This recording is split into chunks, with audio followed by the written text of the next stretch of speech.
For the next 2 days, race fans, old and new, will have their eyes riveted to the stars of NASCAR at the home of NASCAR, Daytona. The time and tension of the off-season have expired. Now there's a new feeling in the air, a feeling of excitement. The top 2 series in NASCAR at one track, sharing one weekend, all in high-speed pursuit of one simple goal. Dawn of a new day and a new dream. Dawn at Daytona and a new season. The first light reveals new cars, new colors, and new competitors. A week of racing fueled by inspiration and perspiration. They have brought pressure.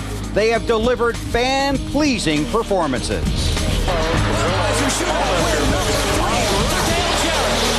Greg Biffle has won the Bud Pole for the Daytona 500. Now it really counts. The stars of the NASCAR Busch Series take the first green flag of 2004 with the promise of bumper-to-bumper excitement, because this is special. Today, some of racing's biggest names take to the track with one simple goal in mind: to do what Dale Earnhardt Jr. has done the past 2 years, to win at Daytona.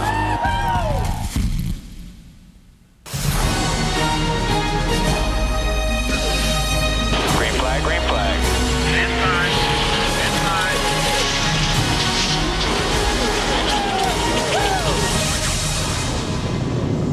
NBC Sports welcomes you live to the 2004 season opener for the NASCAR Busch Series, the Hersheys Kisses 300.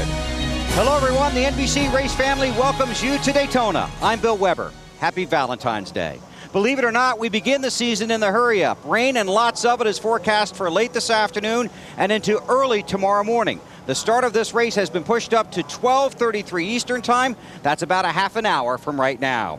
The Busch Series season is 34 races long. Today, no one cares. In a sport where second is the first loser, all those people out there on pit road and all those famous and unforgettable guys back at the shop are all thinking about the same thing: winning at Daytona.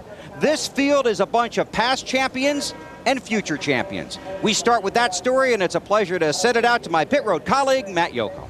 Bill, over the past 24 hours, 23-year-old Martin Truex Jr. has seen a full range of emotions. He won his first career pole, then less than an hour later, while learning some drafting lessons from Michael Waltrip, he was caught up in a crash. Kevin Bono Mannion, his crew chief and team, worked until 3:30 a.m. this morning to repair that car for today. And Dale Jr., your driver, rookie, still, he did get a lot of experience a few months ago at Talladega, 600 miles in drafting. Are you still concerned, though? No, not really. Martin will adapt pretty good. You know, these cars, they got this wind package on them, this aero package on them that it's going to give everybody a little experience today. So hopefully Martin's ready for it. Hopefully we're ready for it, and hopefully we're not on a roof before the end. So should be a pretty exciting race for all of us, drivers, fans alike. Now let's talk to Dale Jr., the driver in this race. You're on a drive for 5. You've won 4 straight Busch Series restricted plate races. I know you want to chase your dad's record here too. Yeah, he won 5 in a row back several years ago, and I'd like to try to beat that, but I don't know if I got the best car today, and we'll just have to see if luck comes into play for us. Richard Childress has built some awesome Busch cars, awesome Busch motors, brought them down here, and they're really stout. So they're the guys that I'm looking to try to beat today among the rest of the field. He has a drafting partner. The chance 2 entries start 1st and 8th. Dave? Well, we're with Michael Waltrip, Matt, and he's usually the teammate for Dale Jr., but not in this race. Michael, we're so used to, though, seeing you guys work together on this track after some conflict and heated comments on Thursday. Are we going to see that? Oh, yeah. I mean, we've talked a bunch, and we understand the goals, and the goal is to win the Daytona 500, and today it's to win the Hersheys Kisses 300 on Valentine's Day for my lovely wife, Buffy, and beautiful daughters, Caitlin and Macy. And to do that, to be successful with these aero packages, I think you're going to have some teamwork and some teammates, and I'm ready. I feel like our Aaron's dream machine is going to be right. Well, he crashed in practice yesterday, guys. He will start at the back with the backup car, but I imagine that, too, will be fast. Marty Snyder? Well, Dave, when you talk about potential winners, don't forget to include Kevin Harvick. In this race last year, led 53 laps, wound up finishing third to Dale Earnhardt Jr. and Michael Waltrip. But new rules this year, but is it still the same game? Do you have to beat Mikey and Jr. to win this thing today, Kevin? We had him beat last year. We just left the catch can in the back of the car, but I don't think that's the case this year. I think you got to beat the whole field because of the fact that the way the rules are, you can pull up, you can pass, you can beat, you can bang. You can do whatever you want with the car if you can hold the gas pedal down. So the closing rate is, I think, 12 or 13 miles an hour in some situations faster than the car in front of you. So it's be a good show as long as we don't wreck them all. Because of that passing and how easy it is, Bill, Kevin says the place you want to be with 3 laps to go is in third, not the lead. Thanks, Marty. Those guys start the season riding around in convertibles. Hope they took the fuel purchase option. There are 10 drivers in today's race that will compete in the Daytona 500 tomorrow. Those 10 drivers accounted for 10 of the 36 Nextel Cup Series wins a year ago. A lot of talent on the track. Closer to the green flag when we come back.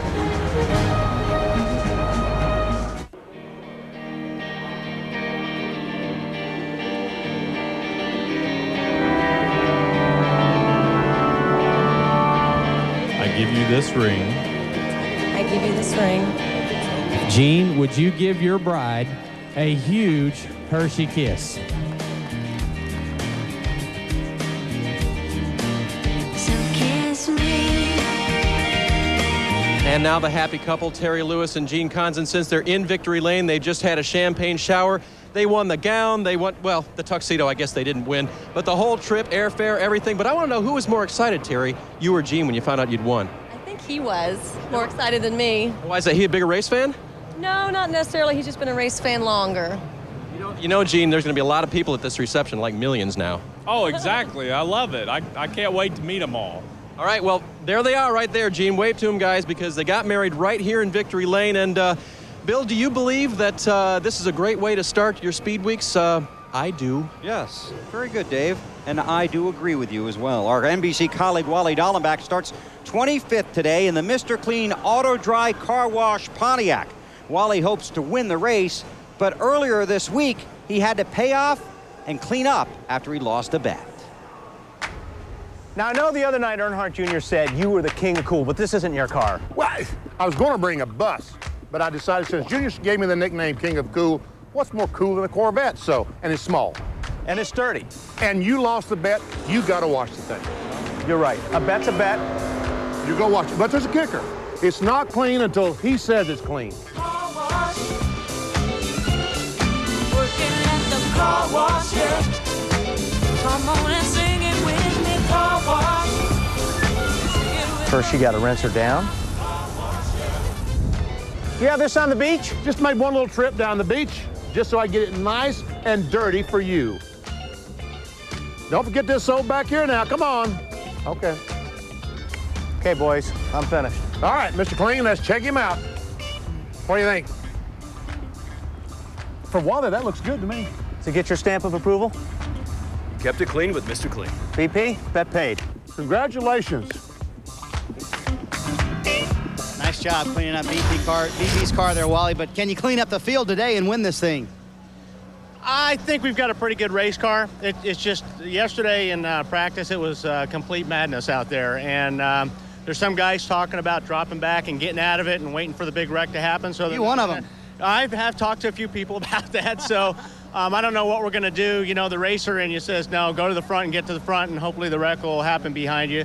I think what we'll just do is see what happens for the next couple laps, unless the crew guys decide to do something different. But the biggest thing is trying to keep this race clean and get to the finish and then have a good race car at the end. And I was pretty happy with the car in happy hour. Although we didn't have power steering, it was a handful, but we do have power steering today, and we'll see what we can do. You know, if racing and television doesn't work out, you always have a future at the car wash. Don't forget that, Bill. Right. BP will tell you that. Well, I'll tell you that, Wally. We'll be sure and remind you. 43 drivers getting ready to race in the first event of the 2004 NASCAR Busch Series season. Whose dream will come true? 300 miles of madness will decide it. NBC's coverage of the Hersheys Kisses 300 is brought to you by Little Hersheys Kisses, big chocolate taste. By TGI Fridays. Visit TGI Fridays today and try their new Atkins-approved menu items, including sizzling New York strip with blue cheese. And by AutoZone. Get in the zone, AutoZone. Getting closer to the pre-race ceremonies, but first let's sneak out to the grid. Back to Matt. Martin Truex Jr.'s car looks almost back to new. An incredible 24 hours for you, Martin. Now we're down to the drop of the green flag. Who are you going to try to work with? Well, I'm not sure. You know, I'm leading. Hopefully somebody will stay with me and help me out. But I got to thank everybody at DEI, everybody from the Bud crew, the Napa crew, everybody that pitched together last night and, you know, showed a true team effort, put this car back together. He was concerned about being a rookie. A lot of the rookies here, like in the 5 and 32, are all going to try to work together if they get hung out, Bill. Thanks, Matt. Today's race is 300 miles. That's 120 laps for the 43 Busch Series cars. Waiting at the finish line, the honor of being called a winner at Daytona. Right now, let's take you trackside and join the pre-race ceremonies. Ladies and gentlemen, please rise and remove your hats as the United States Navy Color Guard out of Fort Cherry, North Carolina present today's colors. And now, please welcome Reverend Hal Marshman as he delivers today's invocation. Almighty God, we thank you for this wonderful place. You've created the heavens and the earth and all therein, and we give thanks today. We thank you for this great group and for all who make this day possible, and we invoke your blessings. Shalom and amen. Ladies and gentlemen, please remain standing as we have 5-time Grammy Award winner Michael McDonald to perform our national anthem. Oh, say, can you see by the dawn's early light what so proudly we hailed at the twilight's last gleaming, whose broad stripes and bright stars through the perilous fight o'er the ramparts we watched as so gallantly streaming, and the rockets' red glare, the bombs bursting in air, gave proof through the night that our flag was still there. Oh, say does that star-spangled banner yet wave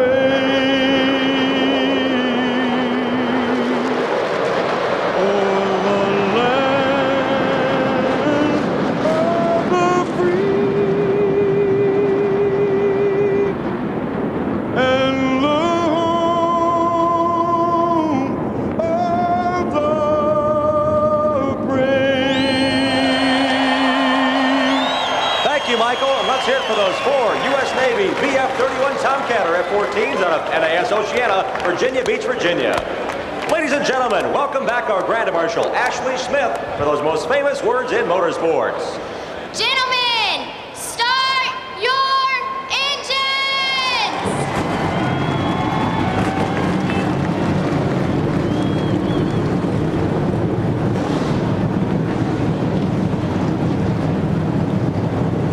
Every driver now poised with the same thought. Can I win at Daytona? They want to enjoy a moment like this. Last Saturday night, Dale Jarrett taking the checkered flag to win an action-packed Budweiser shootout. The last 2 times Dale has won the shootout in '96 and 2000. He won the Daytona 500. All total, Dale has 3 Daytona 500 victories, including one driving for Joe Gibbs in 1993. Calling the race that day in '93, Dale's dad, Ned, standing just about where Dale is standing right now as he gets ready to join Alan Bestwick and Benny Parsons for the call of today's Hersheys Kisses 300. Gentlemen. Bill, thanks a lot. Dale, welcome. Glad to have you here. Hope you're looking forward to doing this with us. I'm looking forward to it. I think you are too. Let's talk about this rules package the drivers are racing under here. It's very similar to the one that the Nextel Cup cars raced a few years ago with the blade on the roof and the big lip on the rear spoiler. You got a lot of experience under that. What are we looking at? Well, these guys right now are thinking about two things. They're excited about having their first race of the year here at Daytona. The second thing is they know that we're at Daytona. We have restrictor plates, and they have a new rules package in the aero department. And what they're looking at is the closing rate on these cars is a lot faster than what they've been accustomed to. They're going to have to really pay attention and be on top of their game today more than ever before. Because if they're not, we may see a scene like we had here last night in the NASCAR Craftsman Truck Series race where mayhem and chaos reigned supreme in this particular incident off turn 4. By the time it was done, there were over a dozen smoking, steaming machines. And we have 9 guys starting today's Hersheys Kisses 300 that have never run on Daytona International Speedway. And we've also got, out of the other 34, 3 or 4 that are just going to go nuts when this race starts because they're racing at Daytona. They feel like the closure rate, they've got a chance to pass, a chance to win. Matt Kenseth told me this morning, if we don't see a big crash today, he will be the most shocked guy on the face of the earth. So bottom line is, this is going to be wild. And it starts next. The green flag starting lineup all coming up just moments from now. NASCAR on NBC returns to Daytona.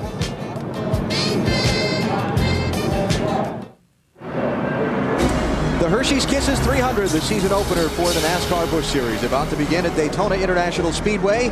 43 drivers fighting the butterflies, feeling the history of this great place as they get ready to take the green flag.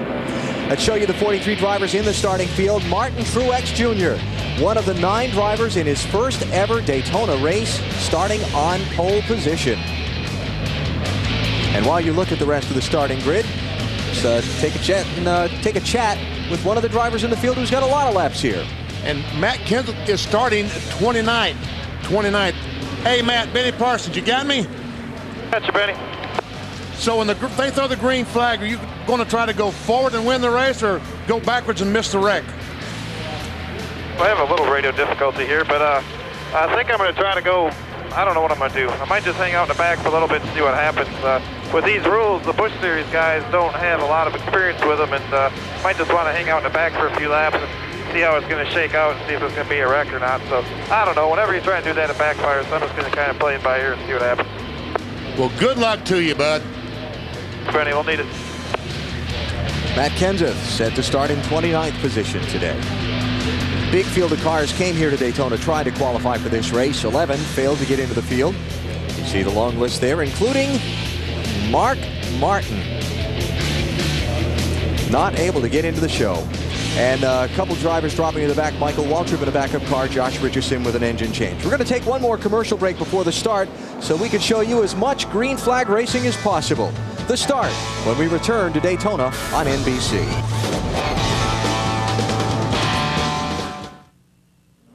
Jim.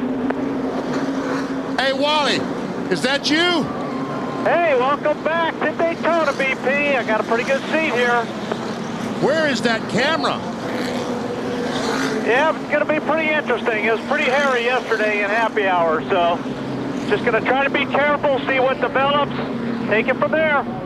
Well, he didn't hear me, but let me tell you that the camera that you're seeing is in his helmet. We're seeing exactly what he's seeing. Not on the outside of the helmet, that's inside the helmet. You see down here at the bottom of the picture right here, that's actually the front of Wally's full face helmet. So the camera's mounted up right next to his eyeballs, and you're seeing what he sees as he rides throughout the afternoon here at Daytona. Michael Waltrip is going to carry one of those cameras for us tomorrow during the Daytona 500. Final lap of pacing here before we get the green flag. Let's get some stories from pit road. Marty, you lead off. I'm having so much fun, I should be paying them instead of them paying me. That's what Ron Hornaday told me right before he got into his race car. He said it's the best car he's ever had at a restrictor plate track, which is pretty good considering he's finished 4th at these last 2 races at Talladega and Daytona. And last time I checked, Alan, or Matt, it pays pretty good if you win the race, doesn't it? Marty David Stremming, the 32. He's already made the most out of his qualifying here at Daytona. He starts on the outside of row 2. Now it's down to business and learning a lot of drafting lessons. Yes, he was part of that drafting test session at Talladega with Truex Jr., but he knows today he's got to keep his nose clean, keep the fenders on it, and just learn. Make one move at a time, and it's a lot easier said than done. Dave? Matt, Greg Biffle is the fastest qualifier for the Daytona 500, but that race is tomorrow. He only timed in 33rd best for today's race. Crew Chief Todd Parrott told me he was disappointed looking at all the cars that'll start in front of them. But he also said yesterday's final practice told him the 60 car can lead, and they think Greg Biffle can win. Alan? Thanks, Dave. Greg Biffle going to come from 33rd starting spot in this race. Weather does threaten today. You see the forecast at the bottom. The radar, well, it's not the prettiest looking thing we've seen. So we'll keep the halfway lap in mind as we get closer to it. Dale, you're used to being down there strapped into one of these race cars when it's time to start. You're about to see a whole new side of this Daytona racing. I am, and I'm excited to see it from this side. I know what these guys are feeling right now, which is, again, excitement. They're getting ready to come to the green flag. This should be really exciting. I think this has the makings of being one of the best Busch races we've ever seen here. The 81 car on the pole, Truex Jr. Till 3 o'clock this morning, the crew worked on that car, putting it back together. It hasn't been on the racetrack since he put it back together. It's the season opener for the NASCAR Busch Series, the Hersheys Kisses 300, and it's underway. Green flag, green flag.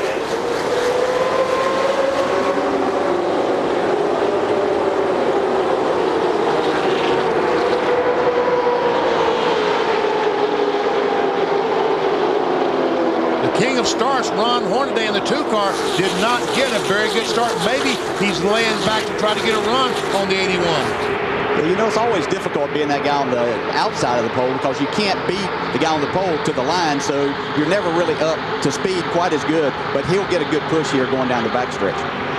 It's Martin Truex Jr. driving the Chance 2 car for Dale Earnhardt Jr. and Teresa Earnhardt, the 81. His first Daytona race. He's on pole. Then he told you about repairs to the car. He leads as they come around to complete lap 1.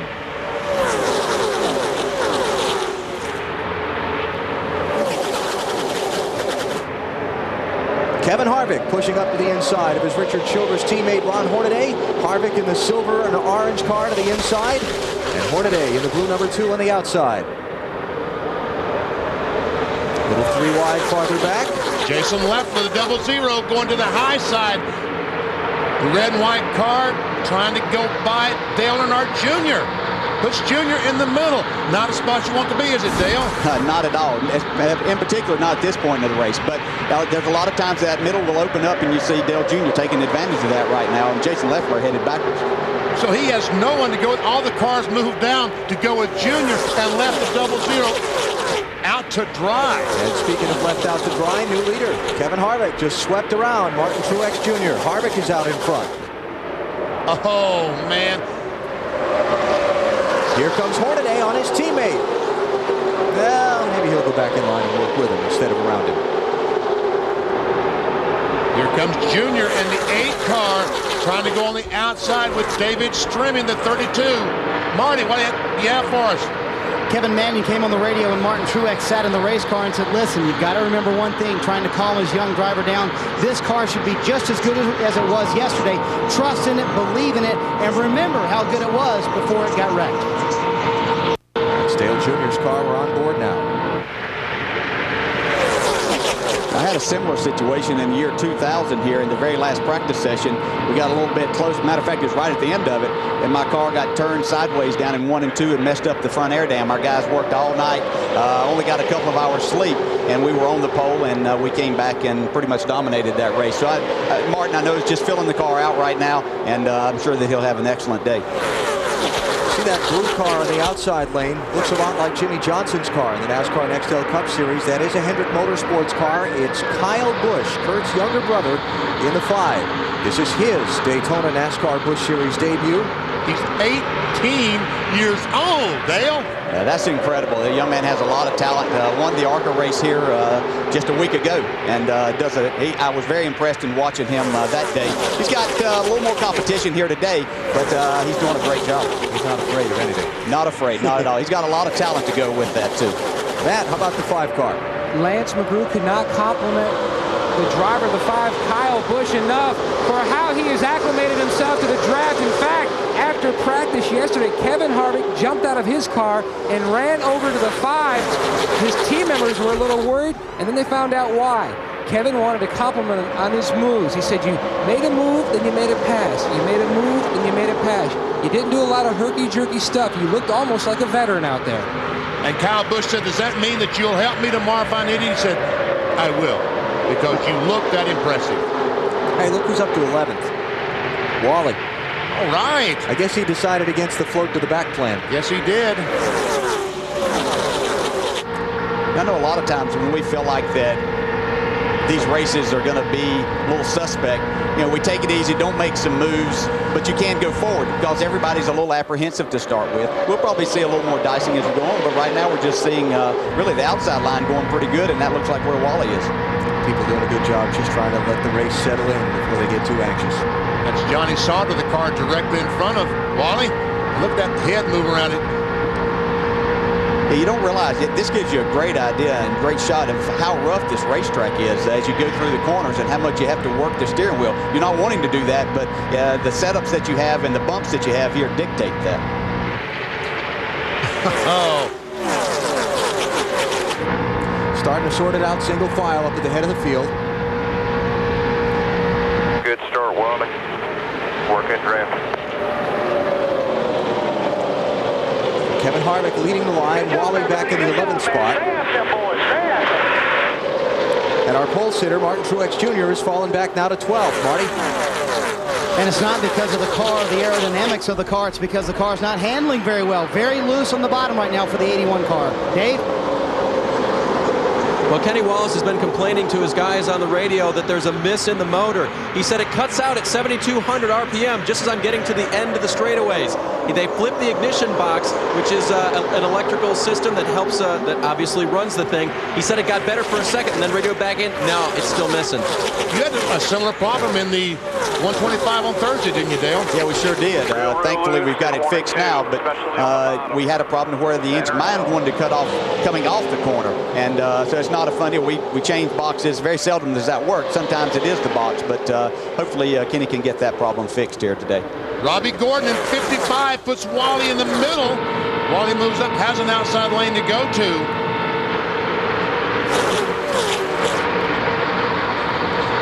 I was just about to comment that I know a lot of these guys were breathing easier because they were gotten strung out a little bit and were kind of single file, and here they are 3 wide again. Right, Bliss in 20. Going by the 27 of Johnny Sauter, and Kyle Busch still moved up in the high lane, but he's been up there most of the race. On board Mike Bliss. Neat camera shot from Bliss's car. And we see both cars on the outside of him. He's on the bottom, 3 wide. That's where it gets tight. Right as they come into the little dog leg there, that sweep around by the start-finish line. And all this is going on about 185 miles per hour. Dave, what is Bliss saying? Well, I know what they're saying last night. They're saying they had to fix that left rear quarter of the car. That was a car that got damaged in an incident during practice on Friday afternoon. So they worked last night. They got some help from their Winston Cup team of Tony Stewart to refabricate that left rear. The best news was the left rear quarter in an aerodynamic race like this is the least important. They got it the best they could. Now Strimming, that 32 car, has moved to the outside, and now he's finally got a car behind him. Is that Wally behind him? How about David Stremme, Marty? He wants to work that high line. Alan says his car feels a little bit more comfortable up there. The one thing he definitely wants to do is stay up front. Their strategy, if you're in the front, you will avoid the wreck, not necessarily the back. That's true. I agree with that theory. Kevin Harvick continuing to lead. We have completed now 10 laps of the 120 that will make up the scheduled distance here this afternoon in the Hersheys Kisses 300. Harvick, Hornaday, Robbie Gordon, Earnhardt Jr., and Johnny Sauter are the top 5 from Daytona. You're watching NASCAR on NBC.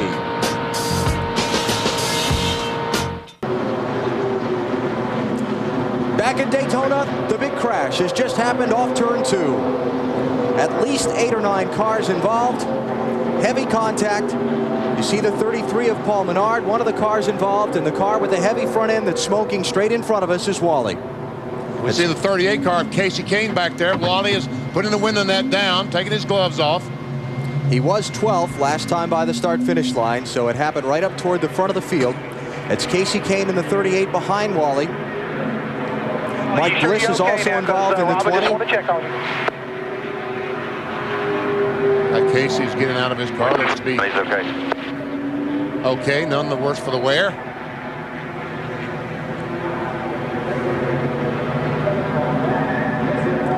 Caution out at the 12th lap here at Daytona. You see the cars down on the inside of the racetrack. Mike Bliss was also involved in the 20 car. Right. Just mentioned that a second ago, BP. He's driving on the apron inside of turn 3, trying to limp back around.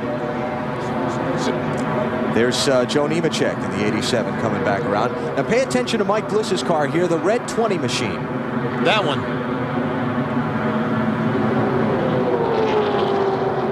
Well, he gets a great run on the bottom of the racetrack, but it gets loose off the corner and goes up and catches, is that Strimmy and Wally? Yeah. Johnny Benson in the 1, Nemechek in the 87.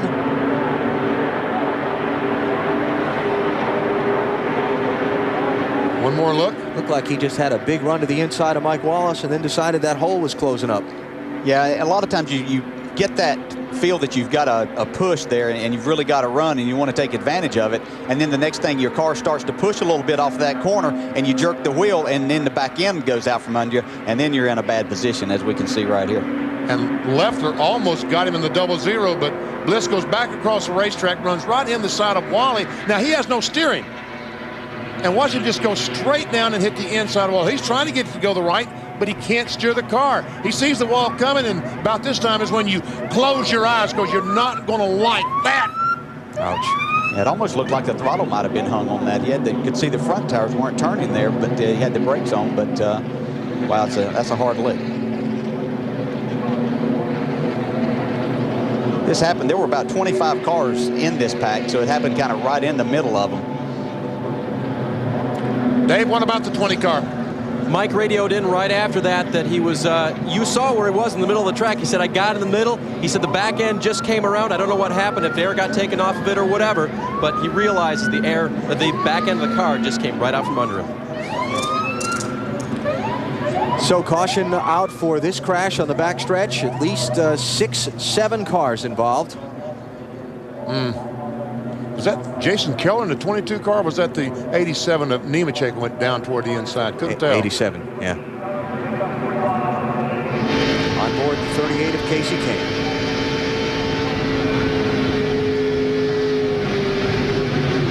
He gets inside of Nemechek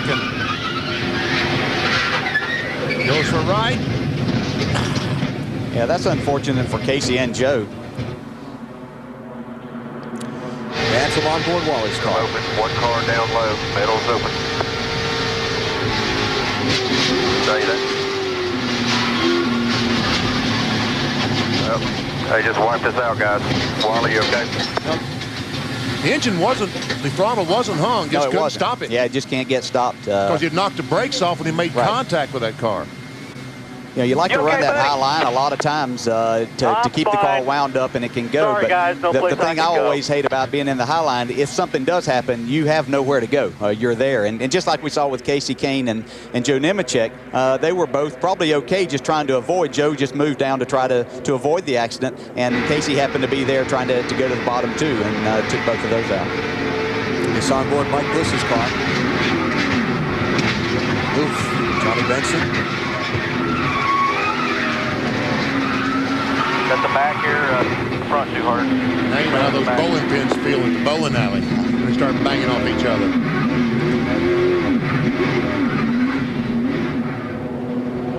Heavily damaged. So, involved in the crash, 8 drivers.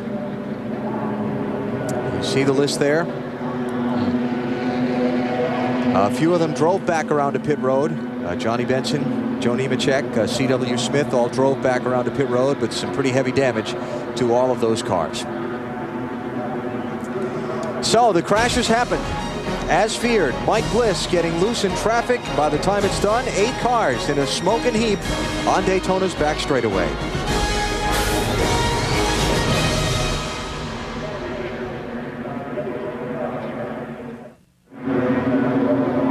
Back at Daytona, they've just opened the pit road, and here come all of the lead cars for service. Dave Burns, lead us Alan, off. Jason Leffler was running in 8th position. His car was loose. They stick a wrench in the rear window there to make a track bar adjustment. They will also change all 4 tires for Jason. Marty? Kevin Harvick said, good thing this car, we got this caution to fix this car. The car way too loose. They go underneath the rear of the car, unhook the rear sway bar, a major adjustment, and a pound out of the right rear tire, Matt. Dale Earnhardt Jr. hit pit road as a leader. A gas and go. They're going to save tires for later in the race.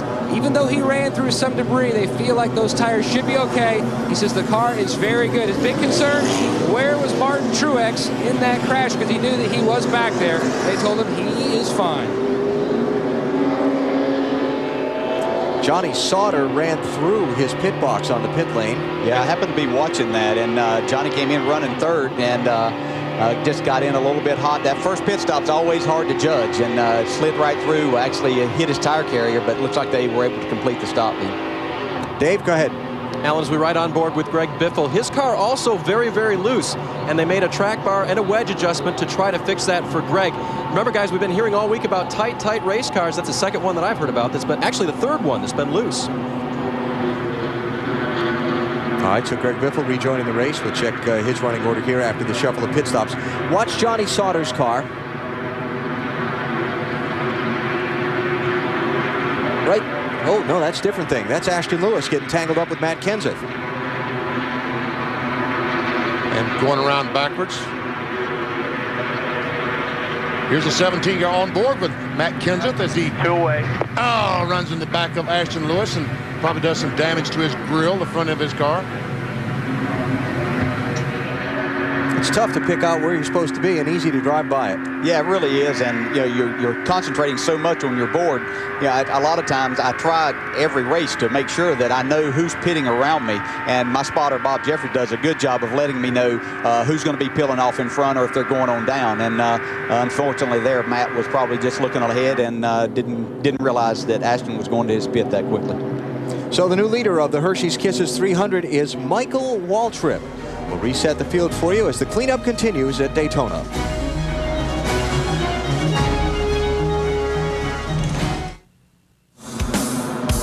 NBC's coverage of the Hersheys Kisses 300 is brought to you by Nextel, coast-to-coast walkie-talkies in under a second. NASCAR and Nextel, partners in speed. By the new 4 for All pizza. Everyone gets the toppings they want, and it's only at Pizza Hut. And by the new Mr. Clean Auto Dry Car Wash. Never dry your car again. Pretty wild sequence here in Daytona. An 8-car accident off turn 2 and then some action on pit road. Marty? Well, Pat Schaefer is the front tire carrier for the 27 team of Johnny Sauter. You see him being loaded onto the little temporary ambulance there. They're going to take him to the infield care center. They're probably going to have some stitches on that cut you see on his face. He said he's not sure what happened, but he does know one thing for sure. If they'll let him, he said, I'm making the next stop. Dave? Mike Bliss's crew working hard on this car to try to get it back out there. Mike, second time this weekend involved in something. This one looked like it started with your car. What happened?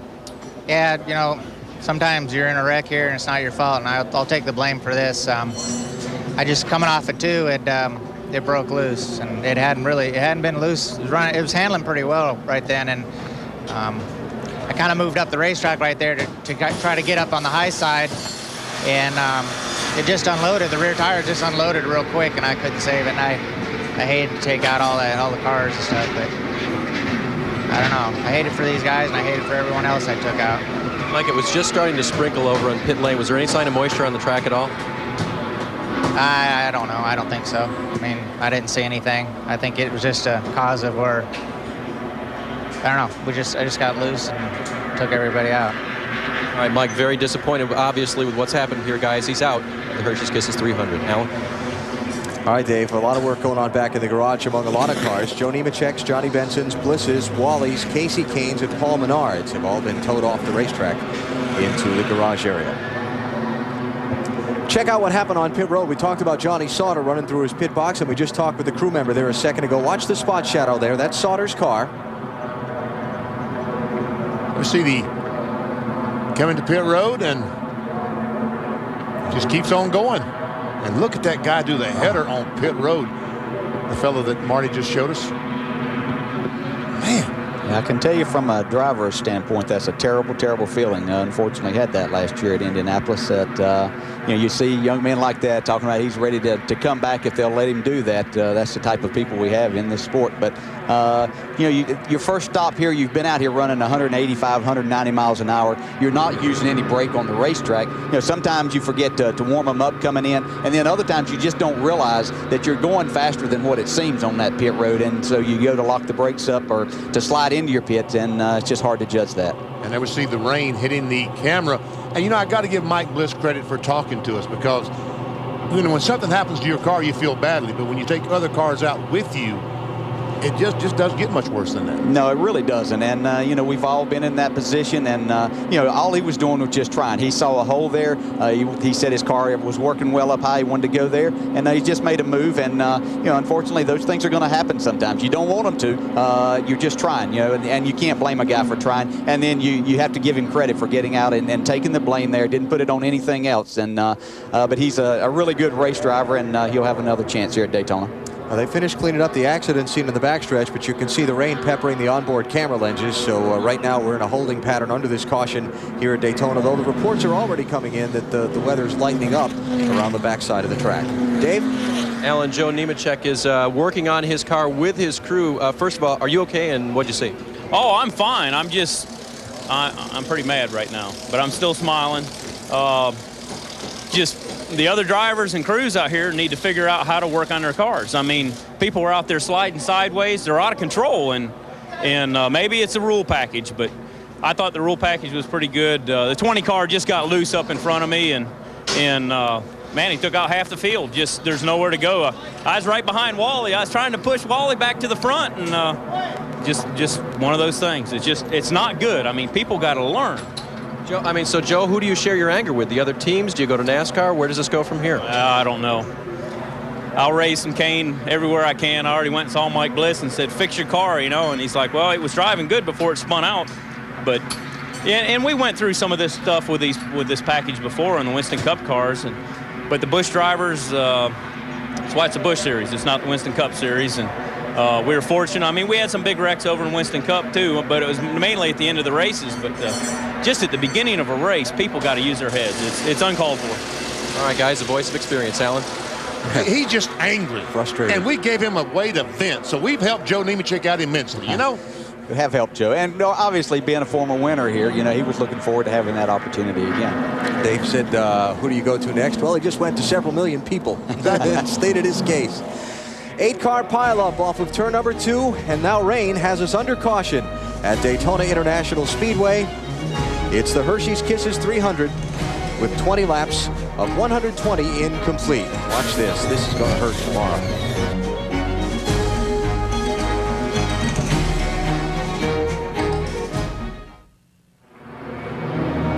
Tomorrow, it's the Daytona 500, the Great American Race, and it kicks off with a very special pre-race ceremony, the Nextel Tribute to America. Tune in as Grammy Award winners Lee Greenwood and Leanne Rives join a cast of thousands to celebrate America and the Great American Race. They'll be joined by the President of the United States. Mr. Bush will be in attendance as well. It's the Nextel Tribute to America tomorrow during coverage of the Daytona 500 here on NBC. Not the first time a president's attended the race, July 4th, 1984. Gentlemen, start your engines. On board Air Force One, President Ronald Reagan gives the command to start engines while en route here to Daytona Beach. A fantastic race ensued in which Richard Petty barely edged Cale Yarborough for the win. It was his 200th NASCAR victory. The King sharing later at a victory celebration with the President and Mr. Bill France Jr. Then I was there. You sure were? I was there. Were you there from the President? I was there. I was actually in there. That was my second race driving a Cup car at that time. I was on my honeymoon with Kelly in Hilton Head and got a call from Jimmy Means to drive his car here. So I was actually just in front of Cale and Richard when they got the checkered flag. I wasn't running very good, obviously, but it was pretty cool to see that and be a part of that day. Dale Jarrett joining BP and I for the call today. Wally's racing adventure didn't end up so well today, Marty. It was very short-lived, and on a 2.5-mile racetrack, you found a place where you had no more room, Wally. No, the car was very, very good, and I had a lot of fun up until that point. But that was probably the hardest hit I've ever taken. And I'll tell you what, there was nowhere to go. The 20 got in front of me, but when I hit that wall, the last thing I was thinking was Hans. And I mean, anybody that's not wearing a Hans device should come and see me, because I hit that wall a ton, and that thing did its job. Like a pretty good lick. While all this is going on, there's pit strategy out on the racetrack. Michael Waltrip has stayed out, like we've talked about. They're waiting for as long as they can, hopefully with one to go. Then they'll come down pit road, hoping to make it on one more stop. Dave? Marty, Casey Kane started this race 9th, was in the pack when this happened. What'd you see and what happened? To me, it looked like the 20 got loose. He's a couple up in cars in front of me, so it was, I don't know if he got help or not, but unfortunate for our Dodge, our Great Clips Dodge car. We, it's a short race. We don't want to go out that soon, but, it was no surprise when I saw that because his car looked about the same yesterday, so I don't know, they must not have got a handle on it, but it's too bad. We'll get ready for Rockingham. All right, his guys are working on his car as well back here in the garage, but looks like they've got a lot of work to do if they're ever going to see Daytona again today, guys. Another car in some trouble here on the speedway. Rick Markle's car has stopped just past the start-finish line and can't get it going again. So they've had to bring out a wrecker and hook up to that machine. So the Michigan driver is going to have to go back to the garage and figure out what happened. We saw the same thing yesterday with the Paul Wolf's car, and the brakes locked up, and they had to hook the car up like this to get it back to the garage area. So under caution, little rain shower stopping. Hopefully the track drying quickly, and we'll get back to full tilt action here at Daytona International Speedway.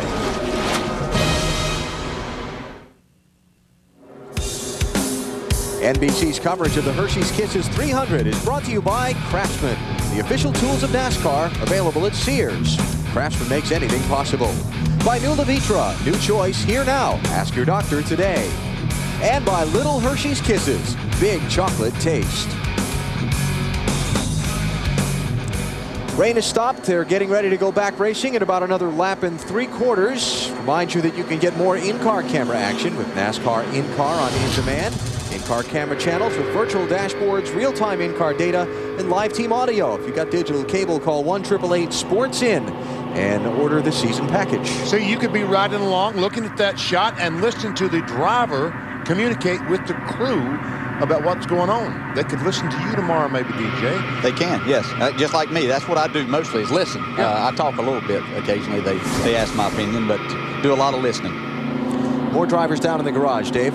Yeah, I think we need to count all the way up to 8 or something at this point. Paul, your 33 was involved. What did you see or didn't you see?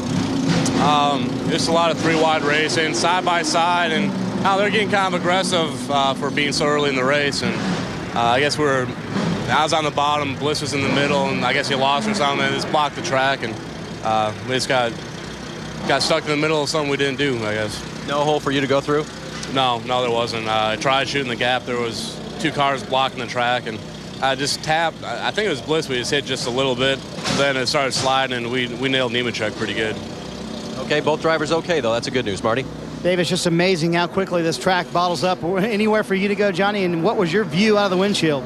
I saw the 20 get sideways up there. I'm not sure exactly what caused that, but it was getting a little loose, and I thought, I saw a little smoke, and I thought, it's going to be big. So, guys that started moving around really nowhere to go. Most of the guys trying to find holes that are there or not there, and then right when it happened, there's just nowhere to go. You're going so fast, and like I say, the 20 he spun, and as he was just finishing there, I was down at the bottom. I thought, well, I'll have an okay spot, and then he come down in front, and I just caught his quarter panel. So yellow Transportation Dodge was not doing too bad. We were just kind of hanging out, got in the wrong line a couple times, and come up through the center there a little bit, and kind of wish I was either further back or further forward, but just nowhere to go. Former series champ out of it early today. Getting set to go back racing here. That is the 87 car, not the 8 car. I can't believe that Nemechek is back on the racetrack. It looked like his car was torn up way too badly to be back on the track, but there he is. Looks like he's up to speed. Well, they were going to come to the green flag this time. They've just added another lap of caution. I'll give you a minute just to update you on the strategy. Michael Waltrip peeled off from the lead and pitted for fuel when they gave him the 2-to-go signal. So you saw Dale Jr. first behind the pace car. He's now the leader. There are others who have stopped as well. So let's take a break here. We'll reset the running order for you and get back to the restart. From Daytona, you're watching NASCAR on NBC.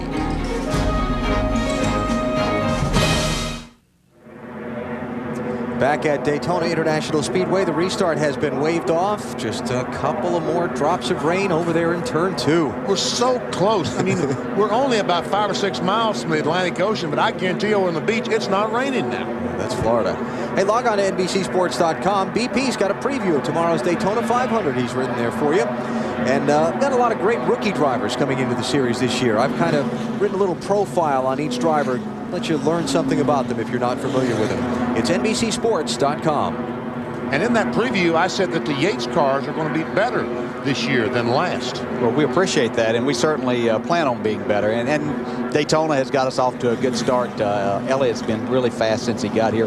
Won his qualifying race on Thursday, did a fantastic job. It was nice to see him in victory lane. That's pretty special, and he's got a good chance of winning this race, the Daytona 500 tomorrow, as well as I think I do. So should be a good year for us. We had a great test at Las Vegas, so we're pretty excited about the season getting started.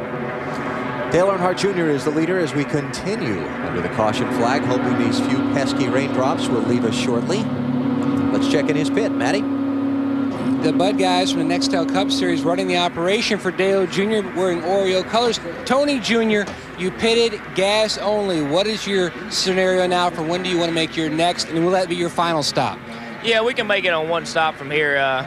Busch Series got a little bit different rules in Cup where you can only have 3 sets of tires, and don't want to burn them up too early. And it's just going to be a situation. We'll pit like lap 74, 73, something like that for one more stop. But the car's good and didn't want to give up too much track position. And, we're just here to have a good time this weekend. Now, your driver's not a meteorologist, but he is giving you reports about the weather and the condition of the racetrack. What's he saying? Yeah, he said it started spraying. It was pretty good. It was ready to go there for a while ago, and started sprinkling a little bit, so it got a little wetter down in 3 and 4. But it sounded like, like right now, the rain stopped again. So hopefully we can get this thing underway and see what we got. Around lap 72 to 74, Marty.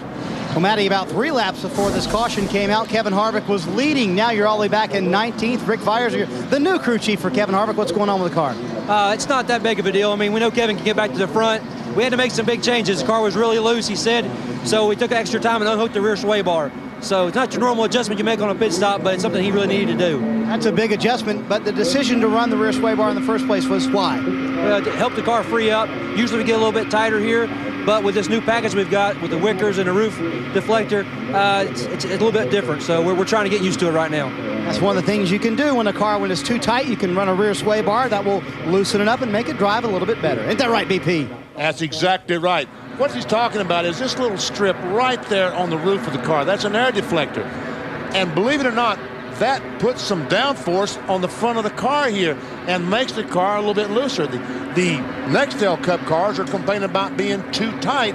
These cars too loose. And they're basically the same tires. The only problem is that air deflector on the roof. Yeah, and the rear sway bar that they're talking about, the reason we can't run them in the Nextel Cup Series, but in the Busch Series you still can. And what it does, it basically stiffens the rear springs whenever the bar gets loaded. So that allows you to keep softer springs in it, which will allow the car to compress in the rear, go faster down the straightaway. When you get to the corner where you can have a push situation, it stiffens those rear springs up, especially the right rear, and makes the car turn better. That's pretty big adjustment to make, but obviously they've done it before and feel comfortable with that. So Kevin, I think you'll see him come to the front once we get back to racing. So Kevin back in 19th spot right now. Dale Jarrett joining Benny and I today for our call of the Hersheys Kisses 300. He'll be trying to win a 4th Daytona 500 tomorrow. He's up here talking with his hands while he's talking about all these adjustments. What you guys have been fighting with your Daytona 500 car is a car that won't turn in the corner. You call it tight. It wants to keep going straight when you're trying to get it to turn left. Yeah, well, I had that Tuesday and Wednesday with my car in practice. When I got to Thursday, they had fixed that problem, and I was extremely loose in the 125. So we've been fighting that problem. We got it fixed much more raceable yesterday. This morning, I was back on the loose side a little bit, but we had taken some sway bar out of it and made a couple of other adjustments. So we just wanted to try a few things. But yeah, most of the cars on our side are tight. We have more spoiler than what we've had here before, so that's getting more downforce on the rear of the car, and there's only so much you can do with the front to keep it down without hurting these tires. So really getting the car balanced is what this is all about, to where you can run fast, but yet keep the tires on it for a long period of time. And talking about Kevin Harvick's car and what it was doing, we open up our virtual garage and show you what a loose race car looks like. When the driver goes down in the corner and turns the steering wheel, see, green is good. You want all 4 tires being green. But when you turn the steering wheel and the rear tires get too much temperature, too much heat in them, the back end of the car keeps coming out, trying to spin out. That's the expression we use for loose, or the expression we use for that is loose. Now the opposite is tight, pushing, whatever. Yeah, where you're really turning the wheel and the car's not going where you want it then. So Darrell Waltrip, I think, explained this a long time ago.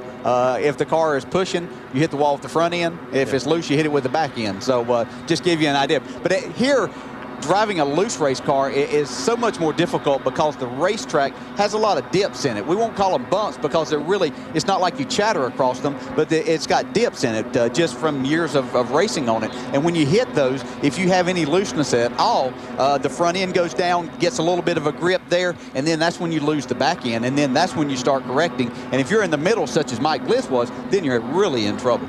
Because when you correct, you got to chase the car back up the hill beside a car. Yeah, you need all the racetrack you can use at that time, and he didn't have that much to use up. Two men who know from which they speak, the 1975 Daytona 500 winner and the 93, 2000, and 96 500 winners. I almost skipped one there. Well, Mike Bliss knows what loose means, and unfortunately, so don't 7 other drivers. Big pileup off turn 2 in Daytona has us under caution, and the rain has kept us there ever since.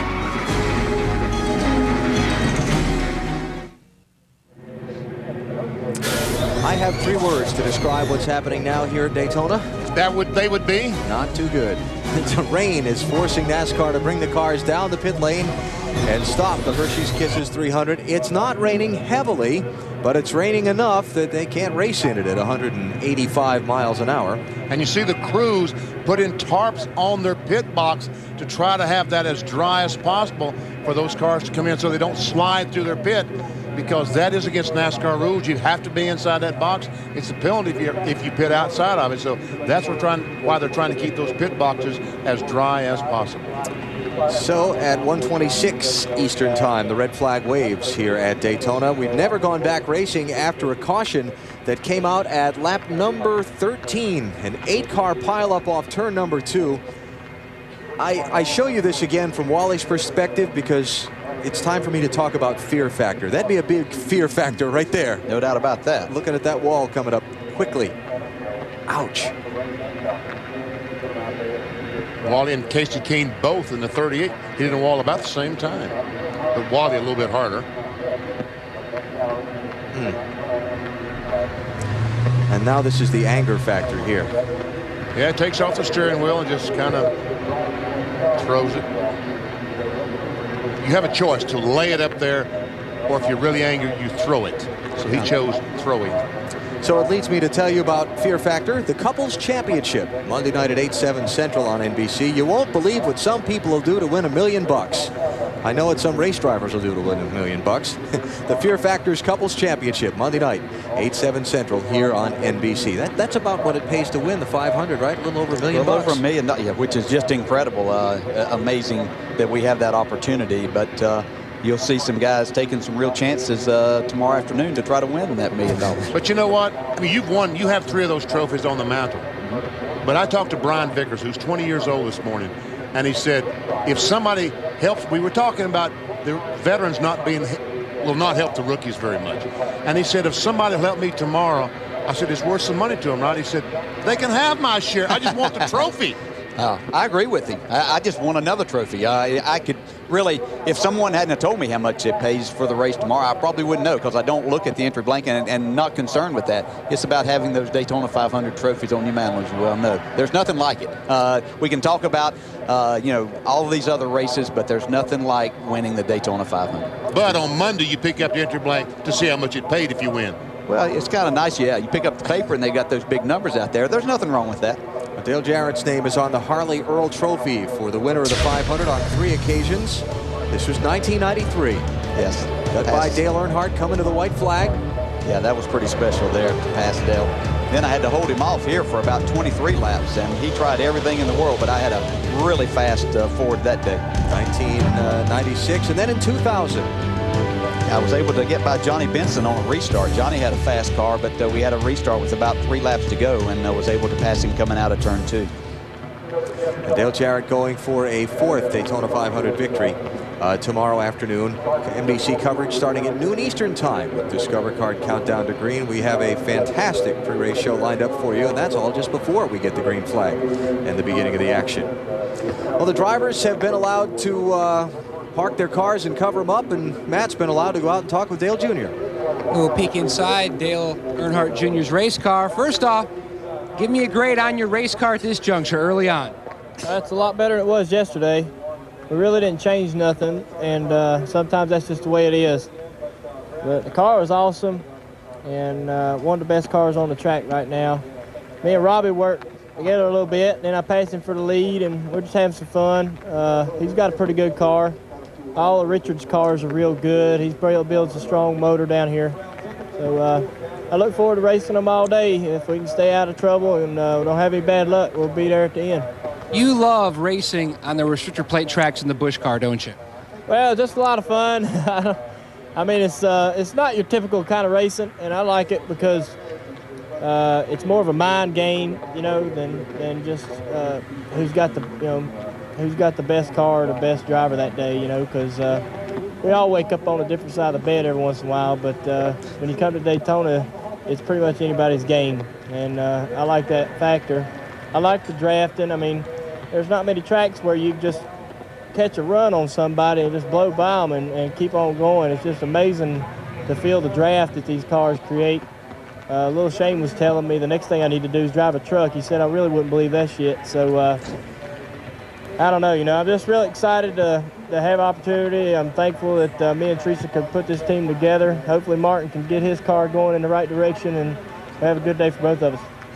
Well, hopefully this rain will stop and we'll get out back on the racetrack and see exactly what Driver 8 can do. Marty Snyder?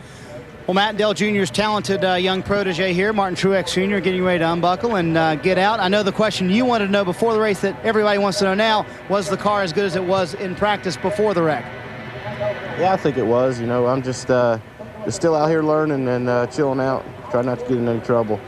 And so far I've learned a little bit. I think the outside's the place to be, so we'll see if I can get up there in a little bit here. You didn't have a whole lot of laps, but did you finally get comfortable in the car? Yeah, it was pretty good. We made a little bit of an adjustment. It was a little bit free off of 2, and right where Bliss spun out there. But I think we'll be all right. Just get some help and get some more laps, plenty of time to go. How did you miss that thing? That was right in your wheelhouse, wasn't it? You were really close to that one. Yeah, it was pretty close. I guess one of them wrecked into me yesterday, so the other one had to go away from me, I guess. Maybe the luck finally turning for Martin Truex Jr. He missed the wreck this afternoon. Dave? Well, Robbie Gordon is discussing a little racing strategy here with Dale Earnhardt Jr. And I heard him say, that stuff is fun, isn't it? You having a good time out there? Well, these roof spoilers and rear gurneys on the rear wings are pretty cool, or rear spoilers, I should say. But it's fun. You know, I was just talking to Junior. Our cars look like they're pretty good together. You know, both of us got to the back one time, you know, about 5th, 6th place, and charged right to the front together. So looks like it's gonna be okay. Well, why the choice not to change tires on the first pit stop, Robbie? Stay tuned. Well, I guess we're going to have to wait through a rain delay and just see what they do when they get back on track. Matt? Another hot young driver, and that's Kyle Busch. Now, you continue to you have to really continue to improve your confidence by having guys like Kevin Harvick come over and say, hey, you're making the right moves, and you were trying to make the right moves with Dale Earnhardt Jr. What happened? I was just following him around for a little while, and then he just kind of left me out on my own on the outside groove, but he dumped you. He dumped me. That's what Junior will do to you, though. But we had a great run. We're doing really good in the Lowe's Shopback Chevrolet this weekend, and we're just out here having a good time. I wish this rain would stop so we can actually get some racing in instead of just running around underneath the yellow flag. Now, you've had a very productive speed week already, winning the ARCA race. Does that give you extra confidence coming into this race? It boosts confidence, yeah, it definitely does, because we got some experience in the ARCA race, and to be able to go out there and run up front and to win that race, you know, it not necessarily gave you a lot of experience just running up front, but coming through the pack when I got that lap down, that's what really helped us out. So who's your spotter? That's actually my dad. He's up on the booth. He already lost me the first lap of the race. I was like, dude, I am not clear low, and I got a car right up in front of me, but he found me, so we're all right. Now, can you fire your dad during a race, or is there kind of like father privileges there? Well, if Ricky was up there and spotting to take over, I could fire him, but no, he's doing a good job. We're going to be all right throughout the season, so as soon as we get to some racetracks where the driver counts, then we're definitely going to make a showing, hopefully. Well, he's making a very strong showing so far, and his dad still has his job right now. Marty? Well, Matt, Johnny Sauter trying to describe exactly what happened on pit road. So why don't you tell us what happened on pit road? I'm an idiot. No, you're not. Come on. I just screwed up. I mean, I'm pretty disappointed. I mean, our Kleenex Pontiac is bad to the bone, I can tell you that much. To come from where we did to get up to where we were, we're good. We just a little bump in the road, but pretty optimistic, and I promise I won't hit my guys no more. Did you talk to Pat on the radio or anything? Pat Schaefer, the front tire carrier that you knocked down. I tried to soften that one there. It's really not that funny, but you know, I just said I was sorry to those guys. Luckily, nobody's hurt, so that's the main thing, and we'll just regroup here and make a run for the win. I'm telling you, I'm super optimistic about this whole weekend. I mean, the Cup car's stout on the other side, and you know, I told everybody yesterday that I was going to win both races this weekend, so hopefully I can back it up. Very bold statement, but it looks really wild out there in this Busch Series race. Is it? It really is. I mean, I like this rule package. I mean, it's made a pretty tight field, and man, that Wagner motor is pretty stout underneath the hood of my Pontiac there, so hopefully we can get to victory lane. Quick update on this front tire carrier, Pat Schaefer. He is fine. 2 stitches underneath the left eye. Dave?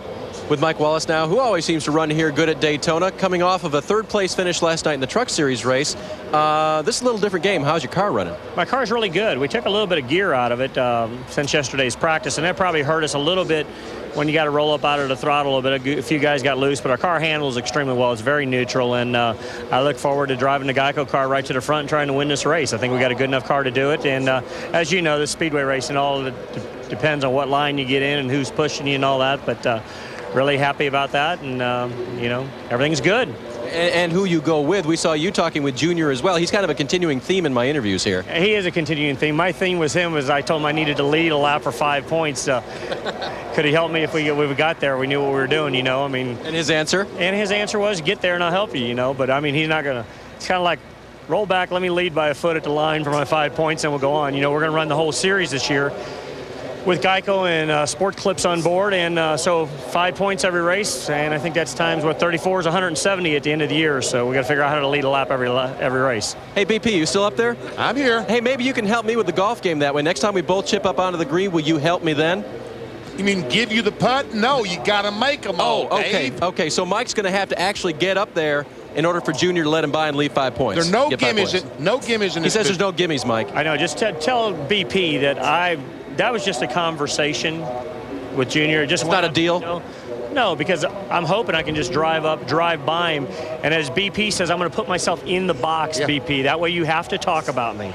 I always kid him. I says, talk about us. He says, put yourself in. He holds his fingers up, goes, put yourself in the box and you'll be fine. Hey, put your thumbs together. You can make a W there, too. What if he gets the W there, BP?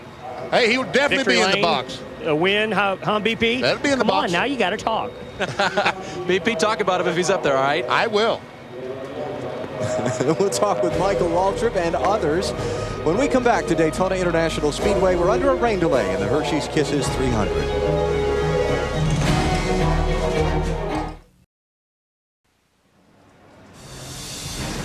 TNT Sports welcomes you live to Daytona International Speedway for the resumption of the Hersheys Kisses 300. It's Speed Week's overtime. Rain stopped the race Saturday. Now it's here to be an encore to the Daytona 500 instead of a warm-up act. The star of yesterday's race will play a leading role today. Matt Yoakum is with him now. After the biggest win and probably the biggest celebration of his racing career, Dale Earnhardt Jr. is back to business, leading the Busch Series race. You're trying to sweep the weekend, Junior. Tony Jr. says you've got one more trip in you. Yeah, it's a lot of fun, actually. It's kind of like a bonus race here. Be able to suit up after the Daytona 500 and get some more laps in while everybody else is going home. So this is going to be pretty neat deal. Got a great car. Hopefully we'll wrap this thing up with a sweep, huh? Real quick, you're trying to get closer to your dad's record of 5 straight in this event. Yeah. Hopefully I ain't jinxed myself by letting everybody know I was shooting for that, because I try not to tell people my goals because it seems not to do you any good, but it'd be nice to win 5 in a row, if not 6 in a row. He's got a good view right from the front. 37 drivers are ready to resume competition at Daytona at lap 31 of 120. First, they need the command to begin.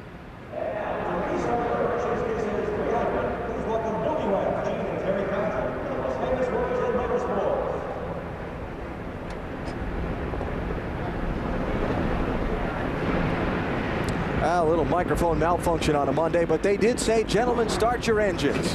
And here we go for more NASCAR racing from Daytona International Speedway.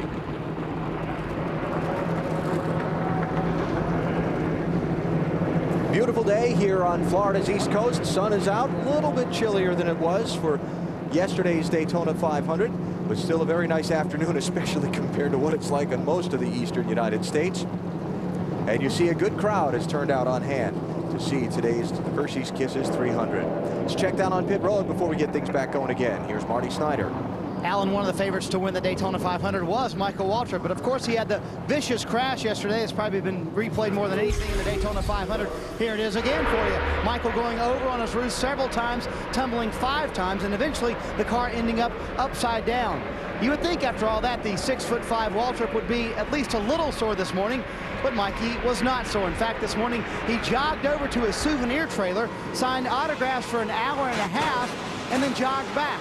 Michael Waltrip at 6'5", feeling fine this morning, even after that wild ride yesterday in the Daytona 500. Dave? Marty, I'm back in the garage area, and another guy who took a wild ride on Saturday in this Busch race was Mike Bliss. In fact, he admitted his car started that whole melee that caused the big one here. His team right now waits to work on his car. When NASCAR threw the red flag on Saturday, it required them to stop working on this car. They'd already welded the rear frame back together. Now they're waiting to put a new rear end housing on it, also set the toe to make sure that it drives straight. He's not the only car back here. Paul Menard's 33 and Rick Markle's 68 are also back here making repairs. When they get back out, they know they'll not be running with the lead pack, but they're going to try to keep up the minimum speed to get a finishing position or pick up positions and get valuable points. Alan? And the red flag just withdrawn. You see the crew giving the nod by NASCAR officials that they are allowed to go back to work on their cars. And you'll see how quickly they can get those machines out onto the speedway. Cars are rolling off onto the track here at Daytona. They'll make a couple of laps before they cut them loose under the green flag. May see some pit stops in that time. Alan Bestwick, Wally Dallenbach, Benny Parsons. Glad to be back with you for a Daytona Encore for Speed Weeks 2004.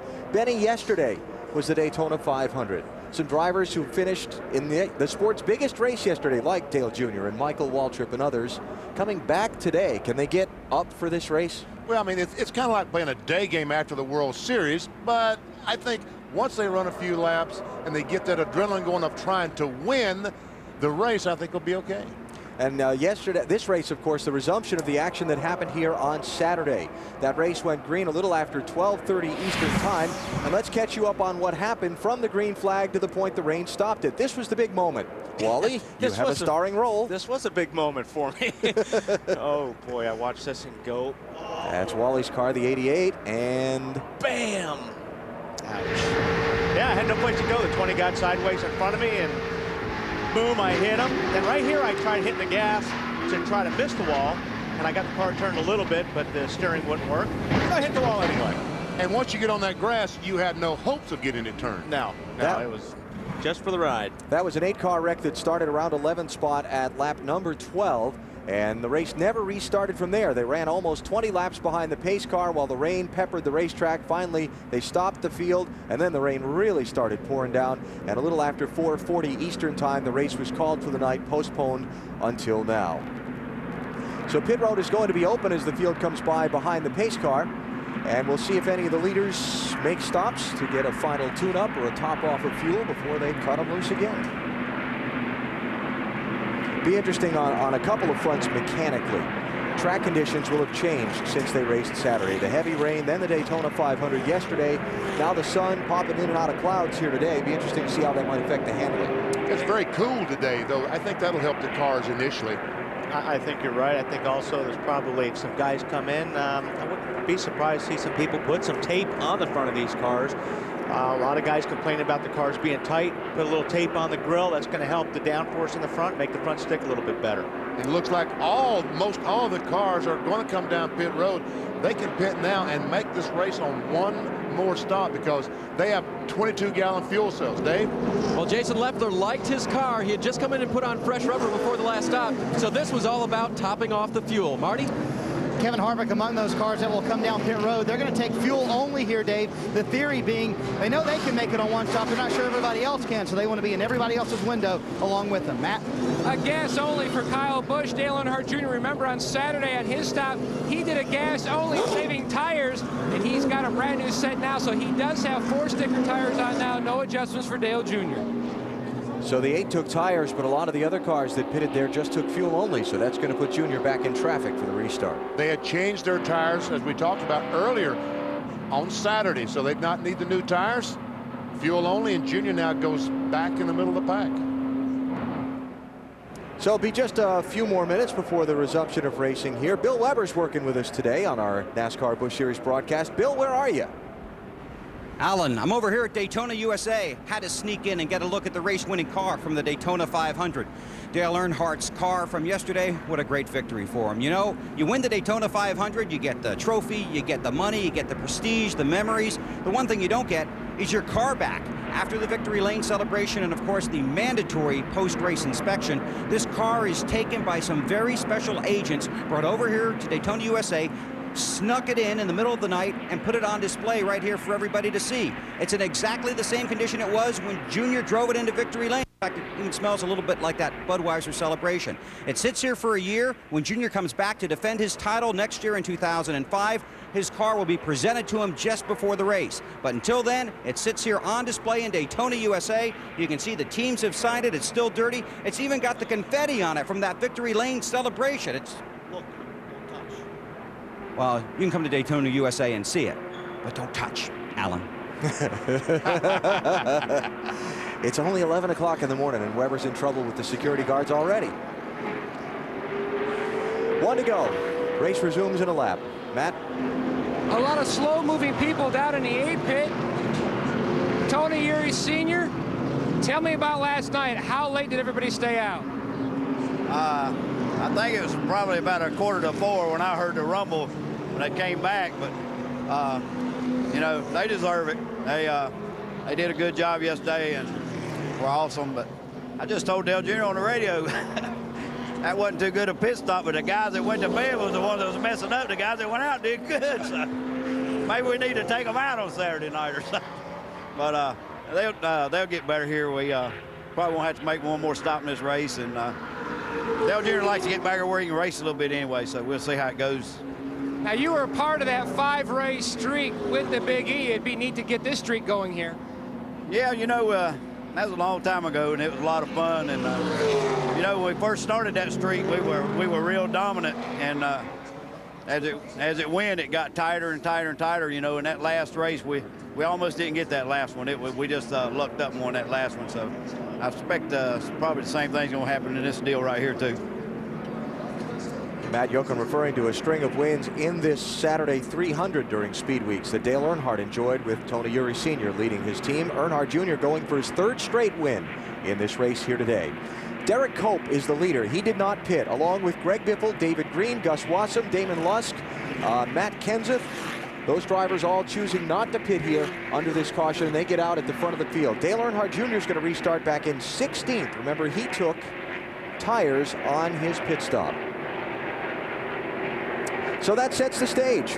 Pace car will be heading off, and we will resume the Hersheys Kisses 300 a whole lot later than when it started, but nonetheless, we should see some great racing here. Glad you're with us on TNT as the green flag waves once again. Oh, Biffle's laying back, trying to get a run on this restart. Biffle in the 2nd position. Oh, a bunch of guys jumped down there, low side right away.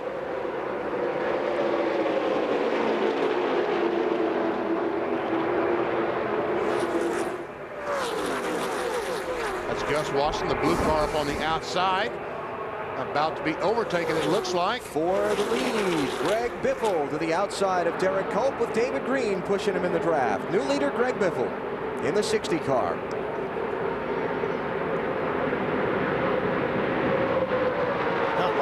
Looked like Derek Cope can even hang with those guys. Whoa. Traffic jam behind him, too. Behind him, yeah. 3 wide off 4. 17 car with a big bandage on the right front fender is Matt Kenseth. Had some damage in those opening 12 laps that we raced on Saturday, but you see the crew patched it up.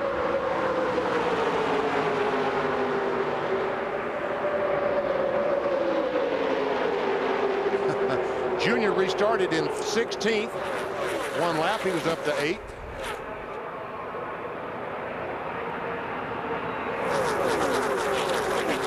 Let's see if he pulls out a line here. He's trying to, but they've got that inside lane crowded up against the yellow line. Yeah. Here's Matt Kenseth. And they're going somewhere, too. That Man, line was going. Ron Hornaday in the 2 going with Kenseth in that outside lane. Michael Waltrip in the 99 down in the inside group. There's Mikey trying to get a backup car. He crashed here on Friday in the last practice session, had to go to backup. Bump draft there, Hornaday on Kenseth. And we're not exaggerating, they actually do hit each other, just like he hit Greg Biffle in the 60 cars. He pulled up in front of him. On board the leader, Greg Biffle. Teammates working together. Greg Biffle and Matt Kenseth, first and second. Both these cars leading the race out of Jack Roush stable. Here comes Hornaday. Wow. Paul Wolf in the 6 car. Wow. First time at Daytona, jumps in behind Hornaday and goes for second. What a move he made. How in the world? Phil, what about Hornaday? Man, he's got a super fast car. I just talked to his crew chief, Butch Hilton, very happy with the car. Hornaday said he could pull up. He wasn't sure how well he'd be able to pass. Now he knows, Dave. Well, and speaking of passing, Bill, the 60 car of Greg Biffle was pretty sure he would get past. He's known all weekend he has a pretty good car pushing people and in the draft, but he doesn't think he can lead that well. In fact, he radioed in just before they went green, or after he took the lead from Derek Cope. Guys, I think I can lead a few laps here, but don't think we have a very fast car. Marty?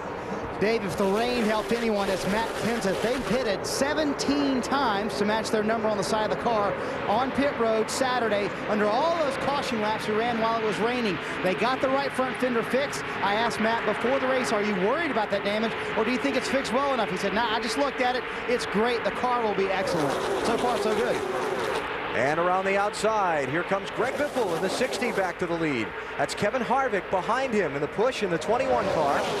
00 is Jason Leffler in the outside lane. And Hornaday now racing for third in the 2 in the inside line.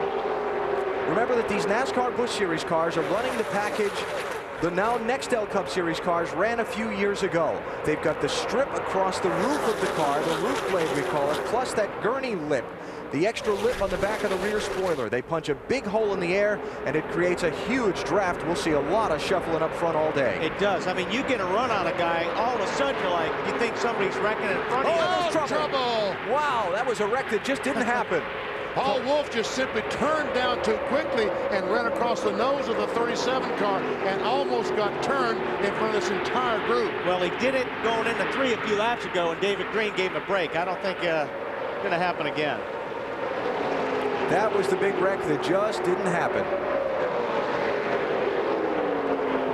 Biffle leads, Harvick second, Leffler third, Hornaday and Kenseth side by side for fourth.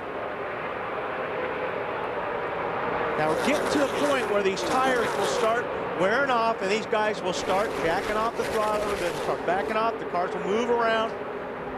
Here's for the lead. Let's check out that close call a minute ago. Yeah, you see Wolf here in the middle. Just came down across 37-4. I'll tell you what, that was close. You don't get those left sides on that flat apron here often and not crash. Because it does. It jacks the car sideways, and boy, if you get one save when you get on the apron, but you don't get two. Yeah. So Harvick now the leader. 00 of Jason Leffler is second. They're single file front 4. 6 car, Paul Wolf. Let's check on him, Matt. You might think he's a little rusty, not from having to wait 48 hours, but the fact that the team fought braking problems during practice. He never had an opportunity to go out during the big drafting practice, the final practice session. He was just going to try to play it nice and easy. A very close call, Marty. Matt, remember Kevin Harvick pitted when we went back to the caution flag here today and restarted 20th when we went back to green. Already he's up in the top 5, taking the lead for a moment as he battles there on the high line. I asked Kevin, are you going to hang back? Because it would be easy to do that, or are you going to the front? Oh, and we have a crash Trouble on off the turn 4. Paul Wolf finally spun off turn 4, and around he goes. It's going to collect about 10 cars. You could just see when he was in the center of that pack, he was having a hard time keeping that thing in the middle lane. 43 is Josh Richardson. Mike Wallace just crashed onto pit road, scattering somebody's pit crew. 22 got, well, he got in that grass, and that grass is still wet. You cannot slow down in this grass. Martin Truex, Paul Wolf, we called his number earlier. Oh, man. That's Mike Wallace, who crashed into the pit wall after coming out of the wet grass. 77 car, also in it, Donnie Neuenberger. There's his machine. 9 cars. 9 cars in all involved in the crash. Tim Fita was driving away. 62 of Larry Hollenbeck's driving away. Well, you could just see that coming, Benny. You could. Watch that 6 car in the center. He could. It just didn't seem like he could stay in the middle. He was going down. He was starting up. Oh boy, hit Kyle Busch. And Busch somehow keeps control. And I don't know how Michael Waltrip got through there either. And Junior was under the 6 car, and Wolf tried to come down. Junior was there. He had to go back up. He got the car going back and forth, and just finally could not save it off turn 4. Watch Michael Waltrip in the 99. I don't know how he gets through this thing. Right there. Watch this. Whoa! Right in front of Fedewa, Josh Richardson. And now I see Mike Wallace into the grass. He'll end up across the pit lane and into the wall, protecting the pit crews from the racing cars.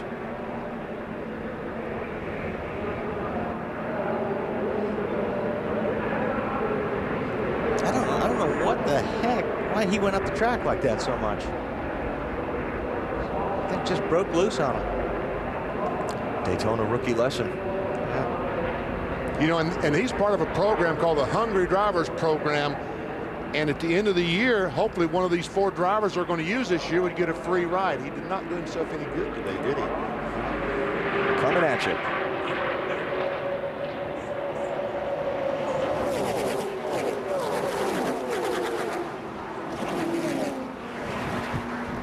Yeah, Busch did a good job saving that car after he got hit. So the 6 car going to be rolled back behind the wall for damage repairs. And now check this out. And this is pretty scary here.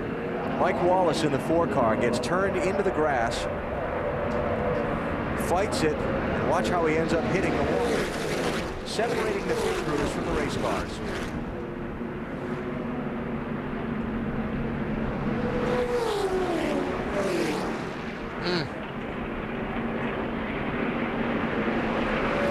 If you are ever at a racetrack, rule number 1 is never turn your back on the cars. Never turn your back to the direction the cars come from.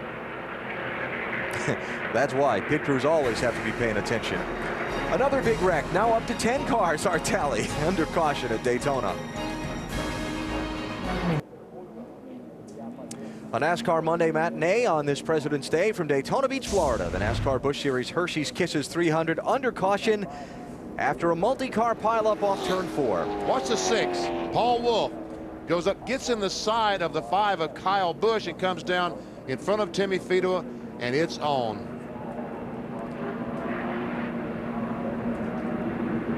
No place for all these cars to go. Mike Wallace, the red 4 car, comes down through the grass, ends up hitting the inside wall. You don't realize how fast you're going, Benny, until going backwards or sideways. Where you get on that grass and you say, man, there's just no traction whatsoever in that wet grass. And the list of those involved in the crash. We put Michael Waltrip in there. He got nicked on the side by the Paul Wolf car when he came back across the track. And let's hear from the man who was at the focal point of the beginning of that crash with Marty. He was in the middle lane there, Alan, and the car looked pretty out of control there in the middle. Paul, what happened? Yeah, I'm not really sure exactly without looking at the replay. Everything's happening so fast out there, and and the middle's definitely not the place to be. And I hate to say really what happened. I mean, I guess just the air moving the car around, and I don't know if I pinched up on a guy on the outside and just ran out of room. I really hate it for anybody that was involved in it, and the guys on this team just worked so hard, and it's a really good car. Just really frustrated with the way it ended. Tough break for this promising rookie, Alan. So 10 cars involved anyway in this accident. And if you missed any of Daytona 500 coverage yesterday, Dale Earnhardt Jr.'s big win, encore presentation, TNT, late night tonight, 2 a.m. Eastern and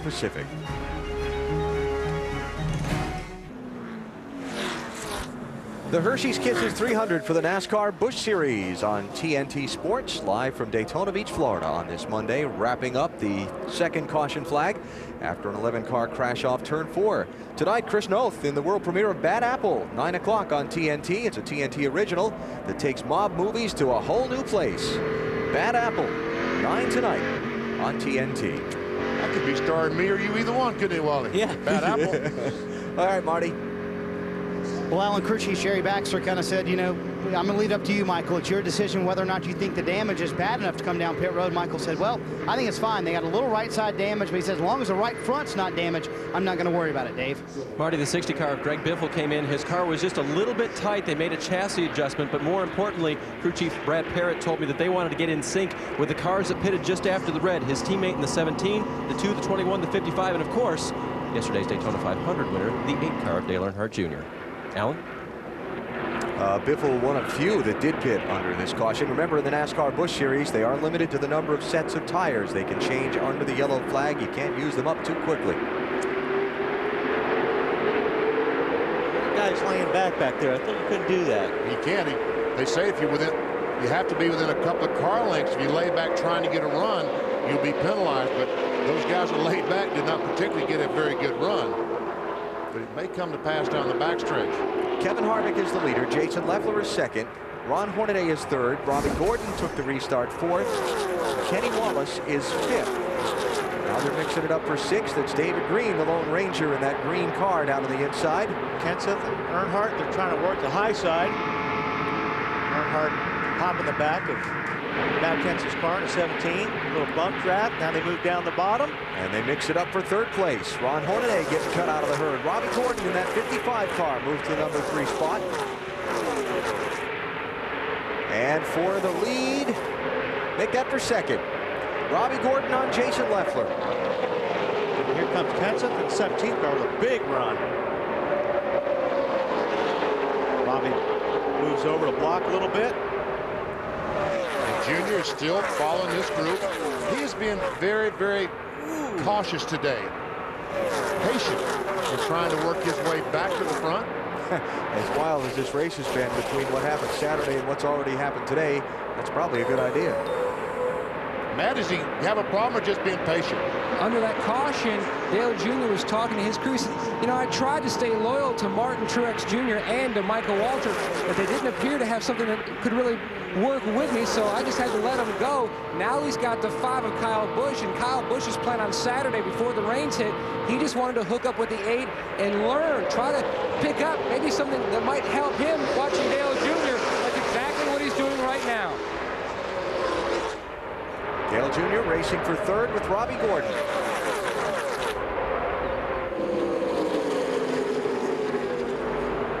Beginning to see a lot of experience work its way toward the front of this field, huh? For the most part, Harvick and Kenseth and Earnhardt Jr. and Gordon, Jason Leffler with a lot of laps here at Daytona. The one wild card in that is that 5. Kyle Busch, 18 years old, Kurt's younger brother. He has an ARCA race here at Daytona under his belt. He won it. This is his first NASCAR Busch Series race, and certainly his first race with the cars in this rules configuration. Matt? Every lap, Alan, was a big learning experience for Kyle Busch. Earlier in the race, he went 3 wide. He brushed the wall. He had to pull up alongside Dale Earnhardt Jr. to take a look at that right front fender under the caution. They told him it was fine. They told him, just look, settle in now. We have a ways to go. Michael Waltrip kind of backing up, huh, VP? Maybe he does have some damage from that accident. Maybe he should have gone to pit road and had it looked at. Yep, it's smoking on the right rear. And that's where he was touched. The sheet metal was touched by Paul Wolf as he spun off turn 4. So we'll keep an eye on Mikey for you and let you know what ends up becoming of that, and whether he comes to pit road or tries to limp it out to another caution. And the reason Michael Waltrip is running so high right now, in case that tire blows, he doesn't have so far to go to hit that wall, Marty. Yeah, Jerry Baxter, the crew chief, radio to him, said we have a right rear smoking. Michael has said nothing. All he's done, like you said, BP, move higher on the racetrack, so if it does blow, the impact won't be so hard. For the lead. Got Junior up on the outside. With a bit on the outside of Kevin Harvick. By himself. Not for long. But you know all these guys are going to jump behind that 8 car. They know how fast he is. Robbie Gordon glued right to the back of Harvick's car, pushing him down the back stretch. Look at that. Richard Childress Racing teammates on the Nextel Cup side of things. This 55, though, that's Robbie Gordon's own race team. With help from Richard Childress. He's doing the engines. Yeah.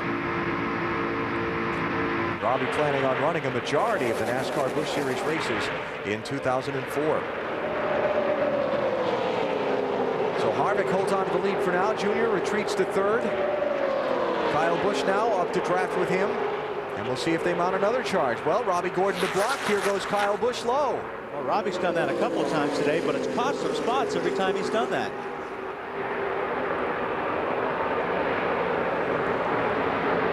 And that's one advantage that Junior has in having such a fast race car. When they do that to him, he can just back up and let him do it and be patient and go on the inside of it. Kyle's going to try and jump down in line behind Junior. I think that's where Kyle wants to be. We heard that reported from pit road a minute ago. He wants to run with Dale Jr. And that's, for a young guy, that's pretty smart strategy. Not a bad plan. 52 of 120 laps complete. Working lap 53. Kevin Harvick leads the Hersheys Kisses 300. Back live at Daytona. Back to racing side by side for the lead. Dale Earnhardt Jr. outside in the 8. And Kevin Harvick down low in the 21. I think the low groove, the bottom of the racetrack, is the best groove, but Junior was not able to get alongside Harvick. He said, I'll go to the outside. Kenny Wallace, the 23, jumped along with him, and also Kyle Busch, but they have not made a lot of progress. Matt Kenseth in 17, Greg Biffle in 16, working with Harvick in that inside lane. And that's Johnny Sauter in the 27, the blue and white car that's come into the picture in this lead pack. That's out of Matt Kenseth's car, the right side of his car, as he tries to go by Junior, and looks like he can. Is Matt getting a push from Biffle? Or what? Thanks. Look at that. Kenny Wallace saying, okay, Junior, I couldn't push you through. I better get back with the lane that's moving. Yes. A couple of quick updates. Mike Wallace checked and released from the infield medical center after his crash to that inside pit lane. Mike Bliss and Paul Menard, we showed you before the start, began working to repair their cars when the red flag was rescinded. They both returned to the racetrack. How about Kenny Wallace, Dave? Well, Alan, you know when you know you're not the car to beat here, sometimes you tell guys, I can help you if you'll push me. I mean, that does work. You can be pulled as well as pushed. So Kenny knows that his car is not that great at leading, but he can get a push from guys like Earnhardt Jr. and the 99 of Michael Waltrip. And he's told them that, and he believes he can run in this front pack. The question is, can he lead at the end? Matt? Dave, these bodies are so temperamental. Even though they all fit the templates, teams are a little creative here and there in different parts of the body. Now the 5 car of Kyle Busch, his car loves to suck up behind Dale Earnhardt Jr. Chevrolet. When he was following Robbie Gordon's car, his car developed a really bad, tight condition. That's why he was trying to maneuver his way to get back to Dale Jr. Matt, is he having is the 5 car having trouble getting into the corner? Has he said what the car is doing or where he's having the problem? He says the car is a little bit not to his liking on entries, not that bad off, but he was horrible behind the 55. It really plowed. Yeah, it looks like he is having trouble getting into the corner. It looks good from the center on, but getting in, he's having a hard time. Getting a push right now. 3 wide. And Junior just having trouble fighting his way through this traffic. I guess everyone's afraid if the 8 car gets in front, he'll never be seen again. That's a legitimate fear. Yeah.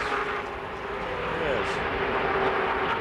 Squeezed up in front of Robbie. Now, Robbie stays behind the 8 car. Those guys, I think, will get. Oh, that's in front of the 8 car. Yeah, okay. Robbie's got a fast car. We are halfway through this race. 150 miles of the 300. So it is an official race now. Never got to that point on Saturday before the rain intervened. By the way, I see your name scrolling through here on the ticker on the top. Just lost a spot. We appreciate you coming back. I'm a little bit disappointed in Mr. Jarrett for not hanging in there and finishing the job. Coming up here, and he's got all my whole areas messed up over here. What's up with that? We're appreciative he chose to fill in for you on Saturday while you were out there pounding the wall. But you thought you were going to have a great day. You had a really good car on Saturday. I was having fun while it lasted. It was a good car. Had my teammate and car owner pushing me up the up through the pack, which was big help. Joe was working that rear bumper. We'll get Dale Jarrett back up with us in one of these other races later in the season when you're going to drive again. He did a great job for us. So we've reached the midway point, and Kevin Harvick continues to lead the Hersheys Kisses 300. Live from Daytona, you're watching NASCAR on TNT. TNT's coverage of the Hersheys Kisses 300 is brought to you by Little Hersheys Kisses, big chocolate taste. By Smooth Bush Beer, an easy drink in Busch Light. Busch, the proud sponsor of the NASCAR Busch Series. And by Subway, good so you don't always have to be. Subway, eat fresh. Past halfway of the Hersheys Kisses 300. Kevin Harvick continues to lead. They've been mixing it up a little bit from about fourth on back, and it got kind of wild off turn 4 a lap ago.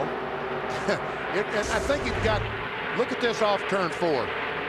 Watch the 55 car. Gets hit from behind, I guess, by Johnny Sauter and almost turned around. I think it looks to me like it's gotten so wild that Junior's just backed out of this group and said, guys, go ahead and play, and later on I'll try to get to the front. Or does he have a problem with the car? I'm not sure, but I think you're right on the first one. Matt? BP Junior said on the radio, these guys are driving too crazy. Too many idiots out here right now is what Junior said. So I'm just going to drop back and just ride. NASCAR did warn the 5 car of Kyle Busch. His team said NASCAR says stop weaving, just try to pick a lane and stay there. Bill? Behind the 8 is the 2 of Ron Hornaday, and Hornaday is just too loose to get in traffic. Behind him is David Green. Green's afraid of losing the draft, so he told his spotter to tell Hornaday's spotter, let's go. When he got the word that Hornaday's just too loose, he said, well, he better get going anyway, because we are going to lose these guys. David Green and Ron Hornaday. Hornaday in 11th, Green in 12th. And you see the gap up to the end of that pack there. They're in danger of losing touch with. Yeah, the last time by, they were 1/3 of a second slower than the lead group of Kevin Harvick. Jason Leffler, 00, kind of cut out of the herd there, and that sweep on the high side off turn 2. Here comes Johnny Sauter in 27 and David Stremme in 32 by Leffler.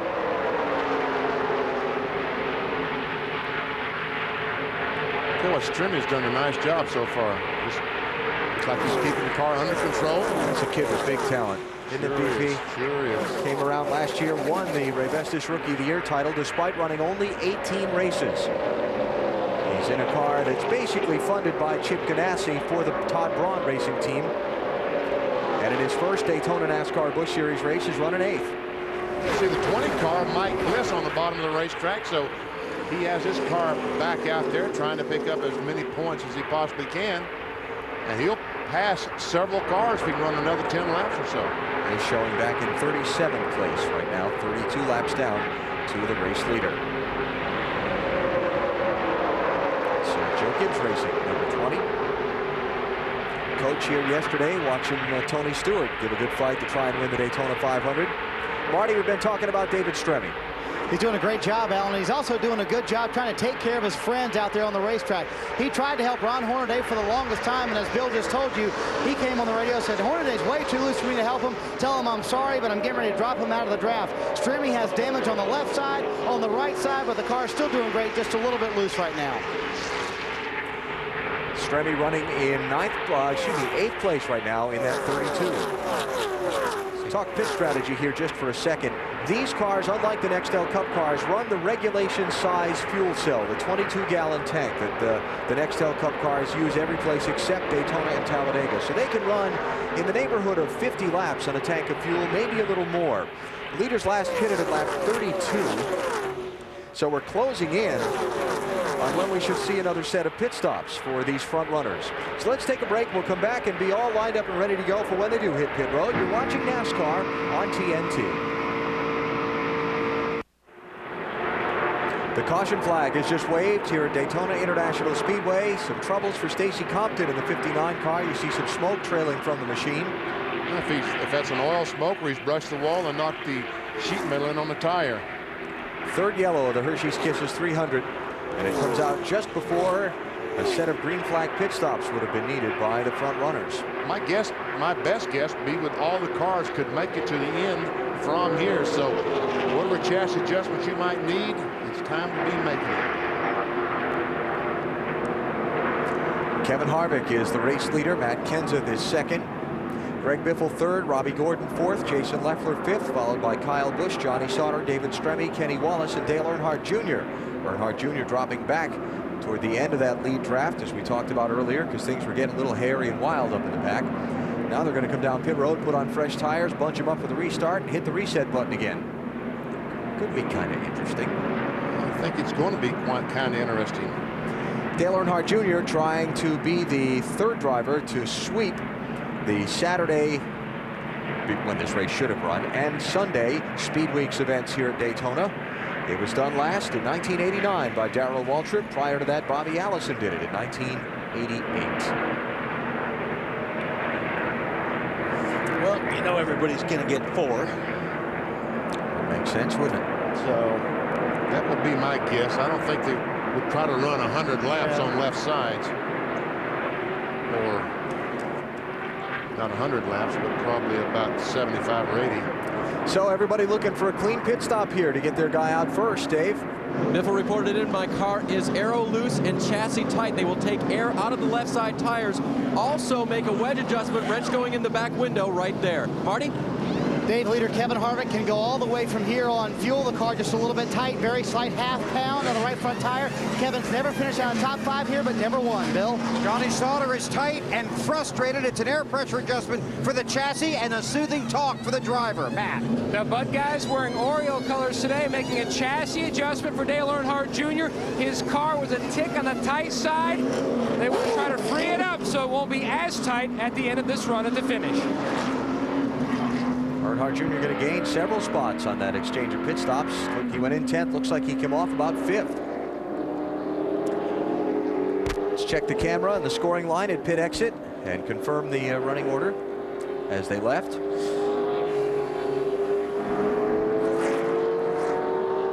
Here we go. The jack fell. Robbie Gordon. All right. Harvick. Yeah.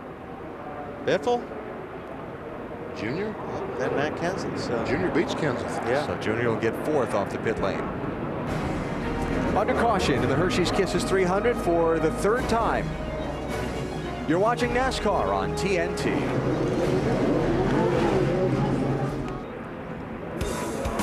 TNT's coverage of the Hersheys Kisses 300 is brought to you by Nextel, coast-to-coast walkie-talkies in under a second. NASCAR and Nextel, partners in speed. By the new 4 for All Pizza. Everyone gets the toppings they want, and it's only at Pizza Hut. And by the new Mr. Clean Auto Dry Car Wash. Never dry your car again. Wrapping up caution number 3 in the Hersheys Kisses 300 after some oil or fluid from Stacey Compton's car brought out the yellow flag. They continue to work on repairing the 59 on the pit lane. Here's our Aaron's pit summary. Harvick lost a spot. Kenseth lost 2, and Biffle stayed the same. Junior gained about 5 or 6 spots on this pit stop. He will be in 4th spot. And Robbie Gordon moving up to the lead. Well, this will be interesting. So we go back racing with 43 laps to go. Everybody's good to the finish on fuel and tires. By the way, extensive repairs on Michael Waltrip's car, but he is on the lead lap. He's going to restart in 25th place. How long will it take before 21 jumps out, BP? About the backstretch. With a big push from Biffle and Kenseth. That second group's kind of laying back there a little bit. Watch them to get up behind Earnhardt Jr. and make a big charge in a lap or so. They're going to try it down the back now. Whether or not it's going to be successful or not, I don't know. Here they come. Robbie Gordon leads. Kevin Harvick 2nd. Greg Biffle 3rd. Matt Kenseth 4th. And here comes the charge of that second group led by Dale Earnhardt Jr. up to the outside lane. You know, Harvick just pushed the 55 car, and they about drove away from Biffle and Kenseth. I would say they did drive away. Now, here's what I can't figure. All those guys in that second group behind Junior had to know he was going to the front. And when he went up to the outside lane, they didn't go with him. They all scattered back down to the inside line. Now they're all in a big pack. And that outside line still is not being very successful today. This is on board to Greg Biffle.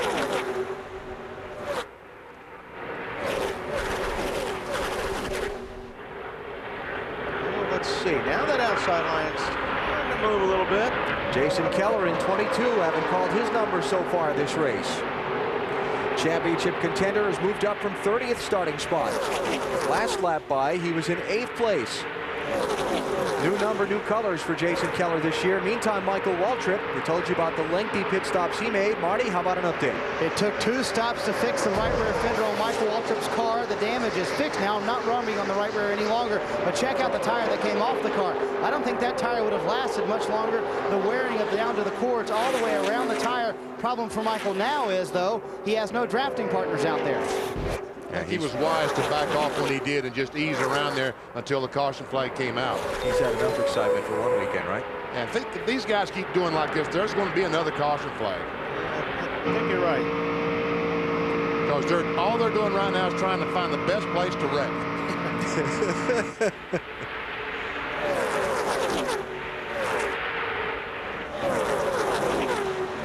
Talking about Jason Keller, Matt. And BP, that's exactly why Jason Keller was riding in the back. Earlier in the race, he'd made a pack with both Michael Waltrip and a 25 of Bobby Hamilton Jr. just to hang in the back to try to stay out of the way. The car very good today. The only problem, it was actually running too cool. Dave? Matt, the 00 of Jason Leffler has a problem. It is inexperience, and crew chief Woody Barker told me earlier in the week, the problem is that we're going to get no one to go with us. So I just checked in with him now that he's had these laps in this race. I said, Booty, I said, is anybody going to go with you now? And he said, nah. Marty? Dave, earlier, Benny talked about Kevin Harvick trying to make his move as soon as he could. And I talked to Kevin before the race. He said, listen, I'm going to try to be up front and leading this thing as much as possible today. I was so frustrated yesterday by riding in that second pack. I want to lead today, Matt. The problem for Robbie Gordon really isn't who is in his mirror, it's his race car. He was telling his team before that last pit stop, my car is pushing, and then also it's way too loose. I really want to make changes, but I'm afraid if I make a change, it'll make one or the other worse. So they're just going to leave it alone. He's just riding right now with a loose and tight race car, Dave. Matt, we continue to see Greg Biffle in the 60 car run that bottom line. He radioed in, I can only run on the bottom. I'm going to have to live or die down there. And if they want to go around me on the outside, well, then I'll just have to live with that. Marty? Dave, last time Matt Kenseth was a little bit tight on that last run. They made several small changes up on the track bar, ½ pound out of the right front tire, 1 pound out of both left side tires. He said, I have to be able to use both lanes if we want to win this race. Bill? Last caution, a big break for Bobby Hamilton Jr. He had lost the draft. Now he's right back in the middle of it. Car was just a tick free, but his crew chief Harold Holly says we've got something for him last half of this race. Ooh, Greg Biffle popping out of line, trying to get the fender on Robbie Gordon for the race lead. Gordon tried to shut the door. That was close. That was extremely close, but poor Robbie is now in the middle, and we talk about high-low.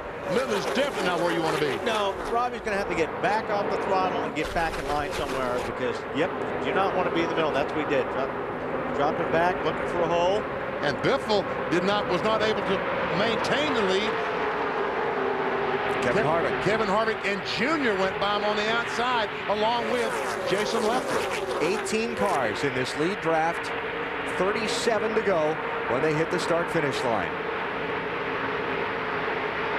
And I was talking to Bobby Hamilton Jr. and Michael and Jason Keller before the race about that, but I didn't listen, obviously, because I'm up here with you guys.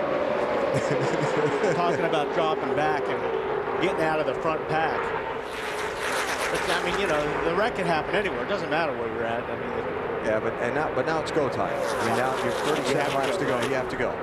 You have to get up in the middle of it and see what happens.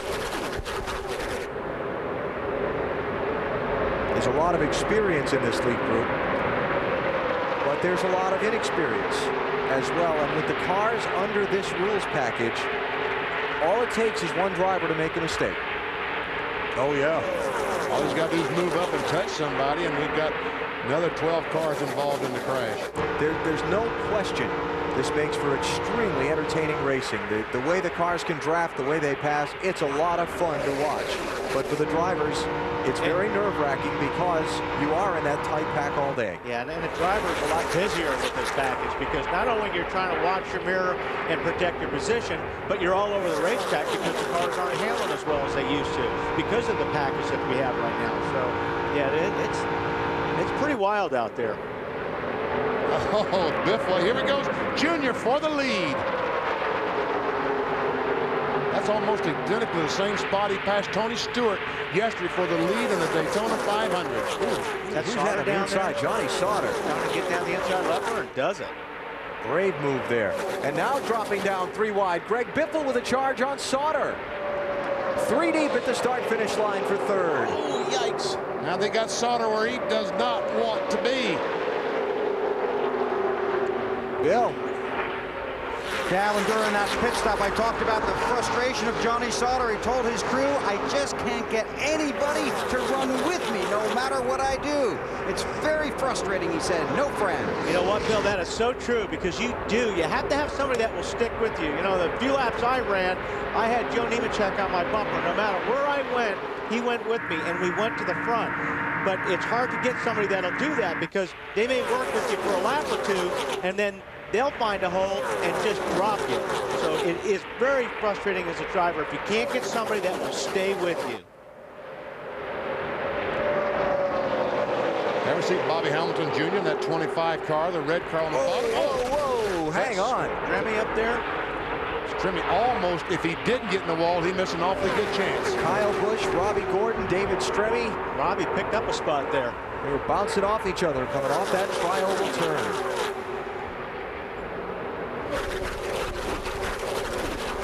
Intense racing. Oh, yeah. Wow, Matt Kenseth. Man. Hamilton Jr. flirting with the yellow out of bounds line. He got out of the gas though and got back in behind Kenseth. 4 wide. Hang on, boys. Like I said, that was almost a good spot to wreck right there. Leffler gets down in line in front of Kenny Wallace. Back to 2 wide. Bobby Hamilton Jr. the run underneath Johnny Sauter for 5th place. But Ron Hornaday goes with his Richard Childress Racing teammate, Sauter, to the outside. Here's Harvick, bid for the lead. Nobody going with him.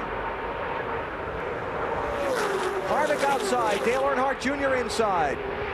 And Biffle and Kenseth's going to try to go with Junior. Dave Burns. Guys, Biffle radioed in, I'll go apologize to Harvick, but I just can't draft up there in the high line. Okay. I'm sure Harvick will be happy to hear that. Yeah. Like, that's not going to matter much. Yeah. Matt Kenseth, big run up to Biffle's back bumper. See if they can make a charge up on Dale Earnhardt Jr., who's out by a couple of car lengths.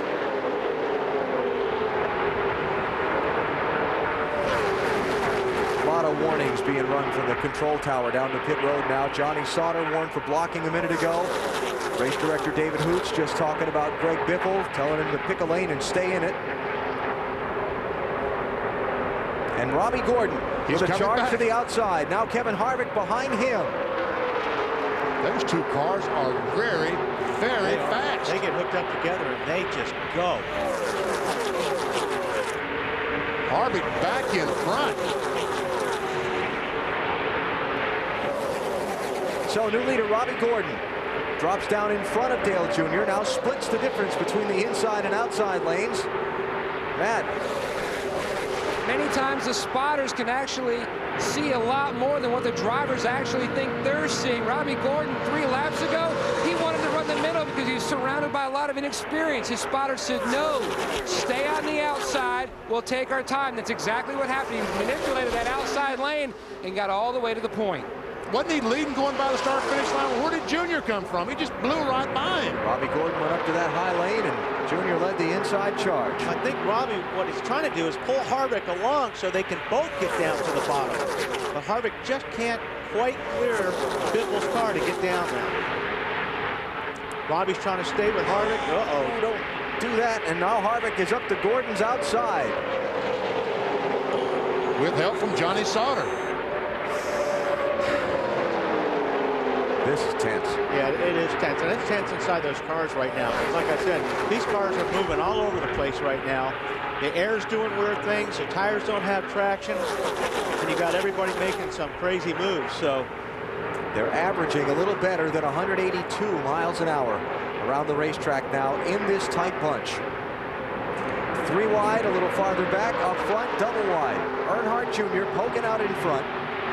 There's the 3 deep. Hamilton Jr. 25, Kenseth 17, Stremme 32. And how Matt got in that hole is, I guess Stremme just eased off the throttle and let him in. That was a gift. He got in that hole due to courtesy, yeah. Oh! Ooh, contact, Hamilton Jr. and Greg Biffle.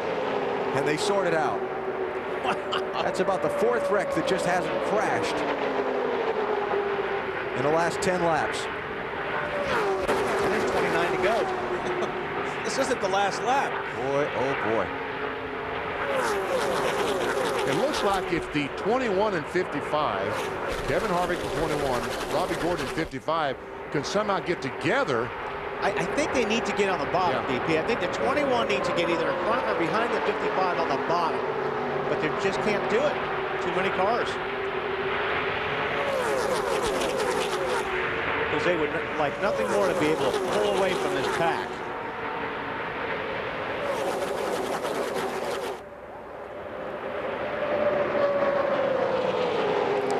All right, one more commercial break before the Oh, wait, trouble. Robbie Gordon gets bumped. And another wreck that just didn't happen. What a save by Robbie Gordon. Now Biffle is in the middle. He was running about 4th. He's going to be running about 15th when he comes back around the next time.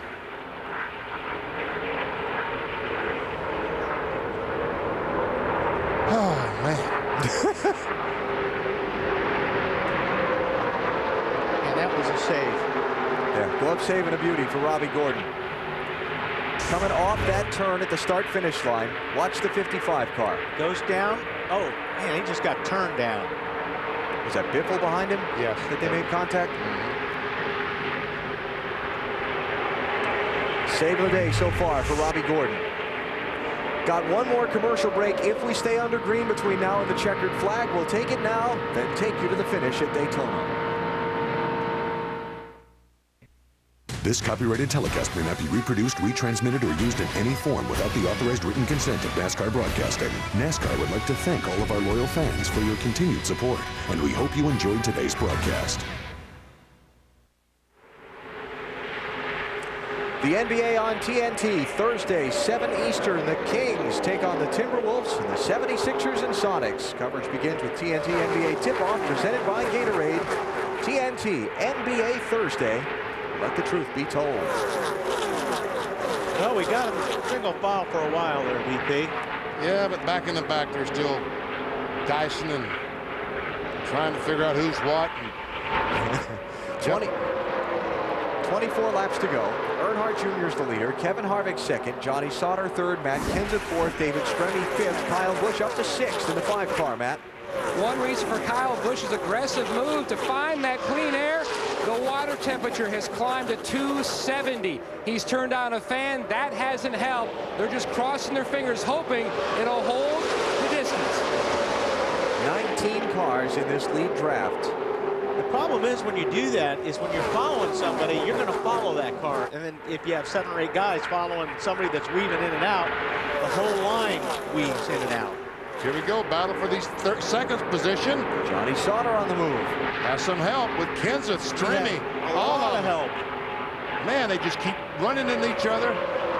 Back 2nd, 3rd through 5th. Well, there isn't a straight rear bumper on any of these cars. They're all caved in. Yeah, I think at this point, the real story is we've seen all this shuffling around going on behind the 8 car. And we've seen some guys try to take the lead What's from all the 8. that fluid? Sorry, Alan, but there's a lot of fluid coming off of somebody's car right now. Might be the 5 car was overheating. Yeah. Did we just hear Matt report that on pit road? Well, yeah, he's got to run out of water soon. Exactly, because that's a tremendous amount of water hitting our camera lens. How about Greg Biffle, Dave? Just shouting over his radio, the 5 is oiling me down, the 5 is oiling me down. Of course, we believe that it's water based on Matt's report, but Greg, of course, any fluid coming back is just making him mad. Greg Biffle, 7th last time by the start-finish line. This is not a good line here. Dave? BP, and he goes up to the middle there. Remember he said he'd only run the bottom? Well, unless someone sprayed his windshield to death. Yeah, and that's what he's doing, Dave. He is covering that windshield. And he's trying to get around, but not having much luck at it right now. Yeah, we can clean the camera for everybody at home, but he can't do that with the windshield.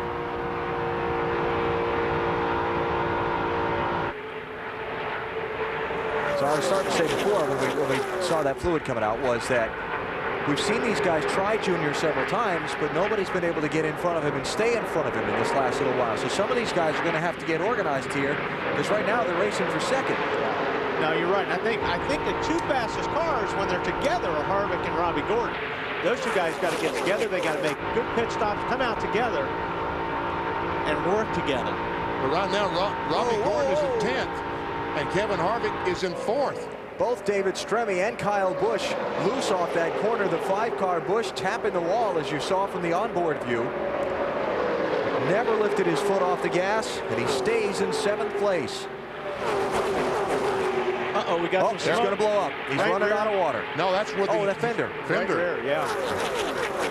Matty? Kyle Busch says the temperature now up to 290. The Yeah. air not helping. He says, you know, it feels like there's fluid on the racetrack. Everybody's slipping and sliding. I wonder where that came from. I wonder. Yeah, he's going to give it up. Tough break for the kid. He did a great job. Watch this as the 5-car touches the wall off turn 4. That may have been because of the fluid. Yeah. That's a pretty good hit. Yeah. So Kyle Busch's bid for a good finish in his Daytona NASCAR Busch Series debut will come up short by 19 laps. That's a lap car to the inside the leaders are overtaking. A couple of them, Mike Bliss in the 20 and Rick Markle in the 68.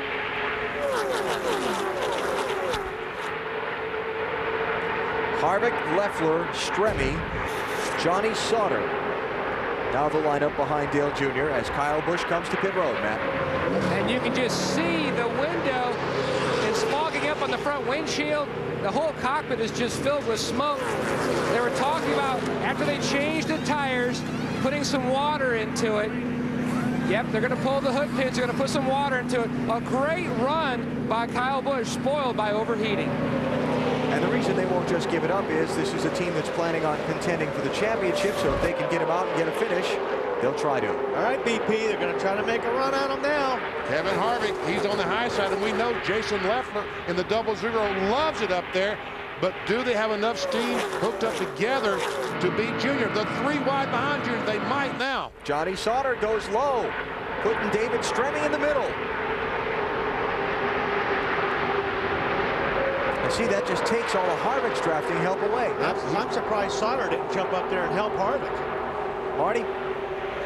Alan, if you'll remember our pre-race show on Saturday, Kevin Harvick said the place you want to be late in the race is not in the lead. It's too easy to pass with this package. Where you want to be is second or third. If you'll follow Kevin's progress, he's dropped back to like 8th or so a couple of times, worked his way back up to second, and found which groove works best for him. Matt? And Kyle Busch has shut the car off. He's climbing from the race car. They were putting water in it, and they could see the water was leaking from the back. Kyle, I know, very disappointing finish for you.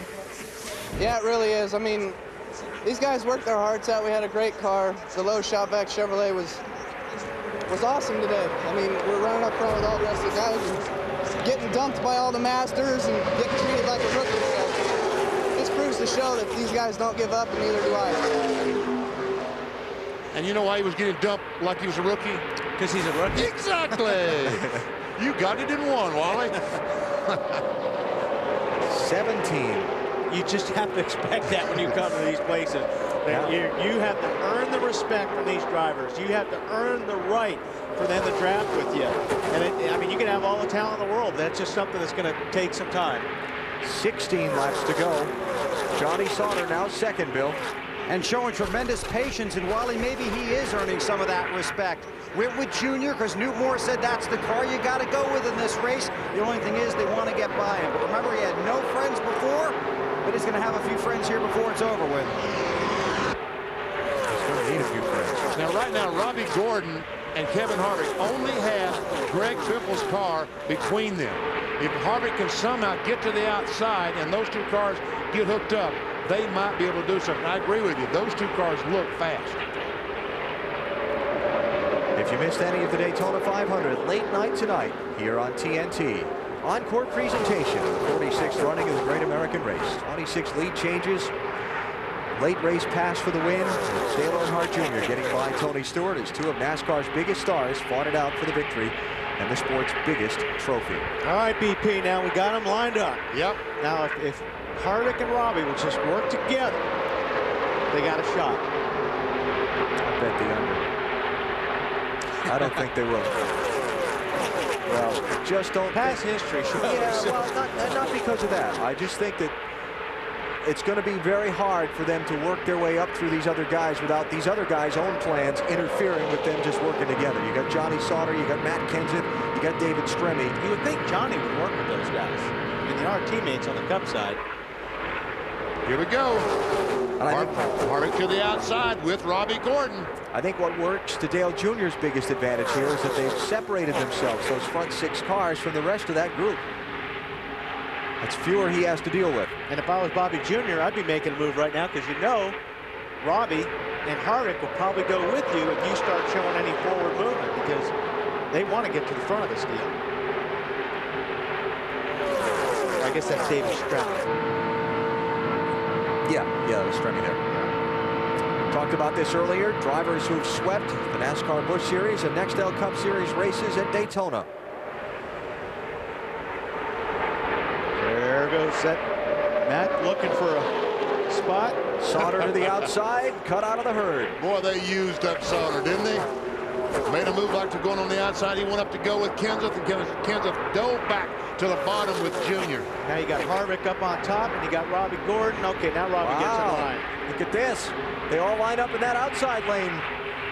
They know they've got to get rid of Earnhardt Jr. to race it out from among themselves for the win. That's exactly.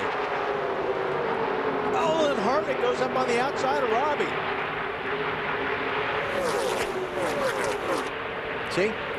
But that could work in Robbie Gordon's favor because now he's going to try to pull up outside behind Earnhardt. That's Earnhardt in the blue and white, number 8. Robbie Gordon behind him. Whoa, David Stremme just pushing Johnny Sauter. Stremme in the red car, the 32, a Daytona rookie. Yikes.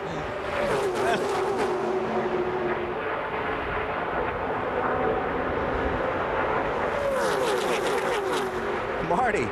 David Stremme may be a rookie behind the wheel, but in the spotter stand, he's got a lot of experience. Lauren Ranier, who's one of the best spotters in this business, coaching him, telling him, hey, you've got a great car. Let's be patient. It's still not time to go.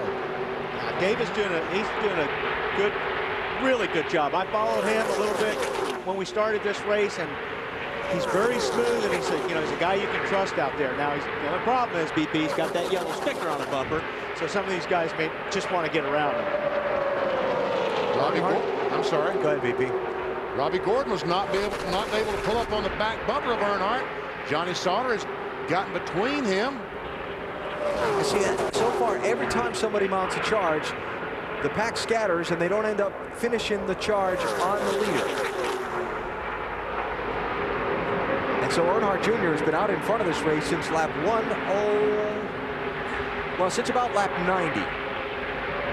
And Matt Kenseth, who was running second and third just a few laps ago, has fallen back to 6th or 7th.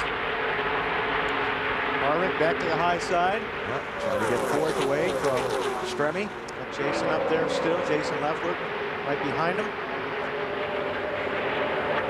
And that little bit of side-by-side racing among the leaders allowed the second pack to close in again. If some of those guys in that second pack would get in line and just make a run at it, but we've seen so far today, that's just they're not inclined to do that. See Robbie jump up now, get in front of the 21 car. Figured he was going to do that.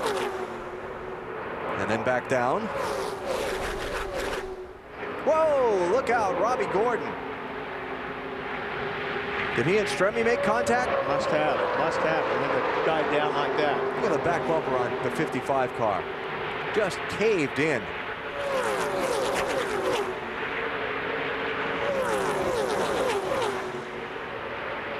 And again, while all this is going on side by side, the front two out there single file. These guys, you're right, they've got to come up with a plan and stick with it here. 9 laps to go. And Junior, they have slowed down. The last lap was just a little over 180 miles per hour. Who's that up the center? Harvick. He goes by Stremme. Now Kenseth has slowly worked his way back up to about 5th. That's he in the yellow car. David Green right behind him in 37. Now there are a whole pack of lap cars in front of this group that are being closed on very quickly. 6, 7 of them. Oh my goodness. And that's going to be a factor in these final few laps. There you see the group of lap cars leaving the picture, and here come the leaders. I don't know if those guys are not really racing each other's. Yeah, some of them are actually tail end of the lead lap, Wally. Michael Waltrip's at the head of that second draft in 19th place. Okay. NASCAR race control radioing the team sponsors to get out of the way on the back straightaway and try and let the leaders by. Did I say sponsors? I meant spotters. Yeah, but I knew what you meant. Thank you.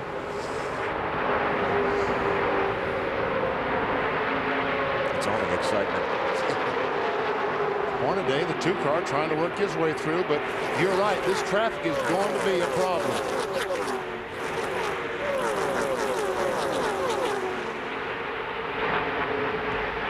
If anything, it's going to bunch him up even more. 7 laps to go. The leaders catch the traffic. Junior might be able to get by the single file guys, but once we get back to two wide, David Green is 2 wide there. If we get 3 wide, it could be a problem.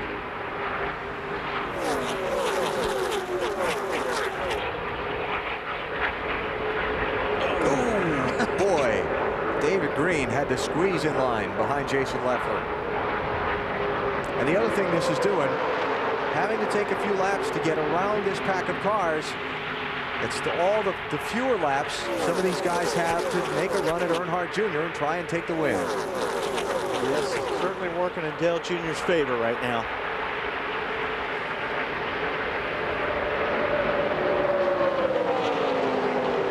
Strimmy, that yellow car on the inside, trying to use some of these lap cars, and there we see Harvick trying to make a move for 3rd spot. Working between the Michael Waltrip car that's just gone a lap down and Robbie Gordon's 55. Robbie's not giving him any room there.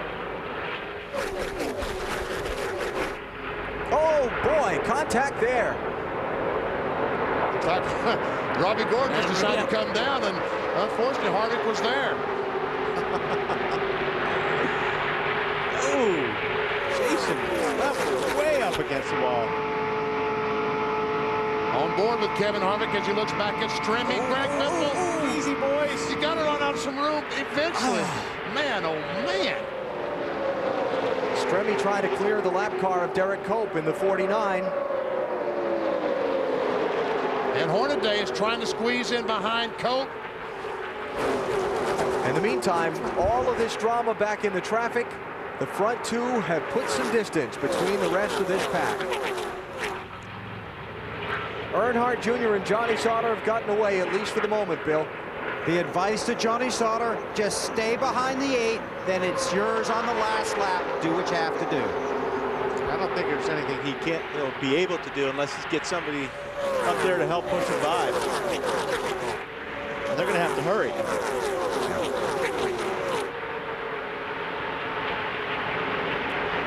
There are 4 laps to go in the Hersheys Kisses 300 at Daytona International Speedway. The Monday matinee after this race postponed by rain from Saturday. Dale Earnhardt Jr. in the 8 car is the race leader. He's been the dominant leader of this race. He's trying to back up his big victory in the Daytona 500 yesterday with a sweep of Speedweek's 2004's 2 biggest events. All right, Robbie and Harvick can get a run.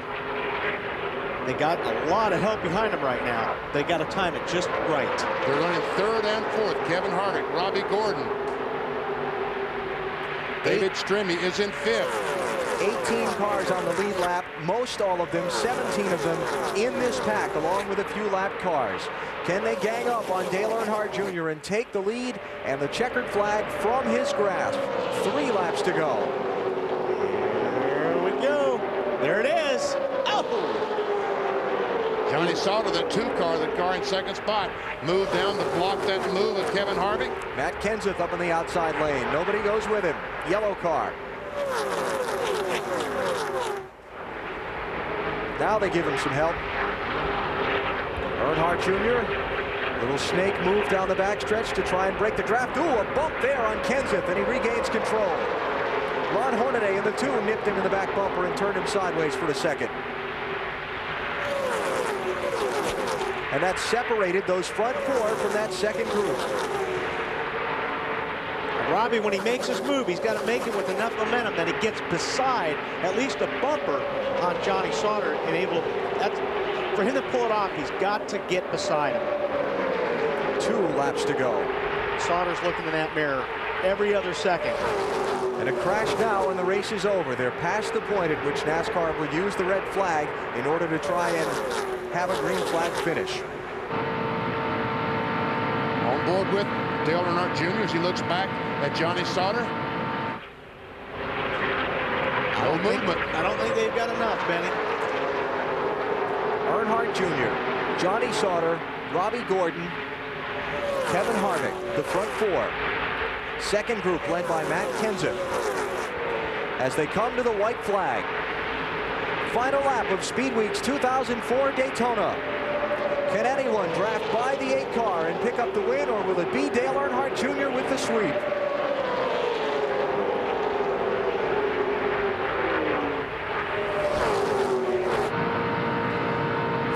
Richard Childress Racing associated drivers lined up behind Earnhardt Jr.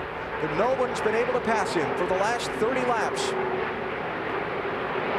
And they just can't get close enough. The 27 can't close up on the rear bumper to make a run.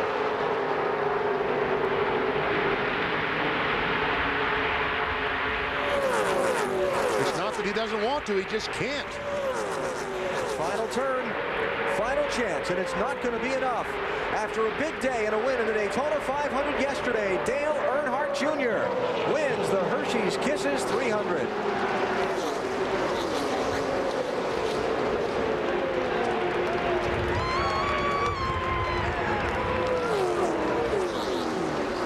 His 3rd consecutive NASCAR Busch Series win here at Daytona International Speedway. His 3rd win of Speed Weeks 2004.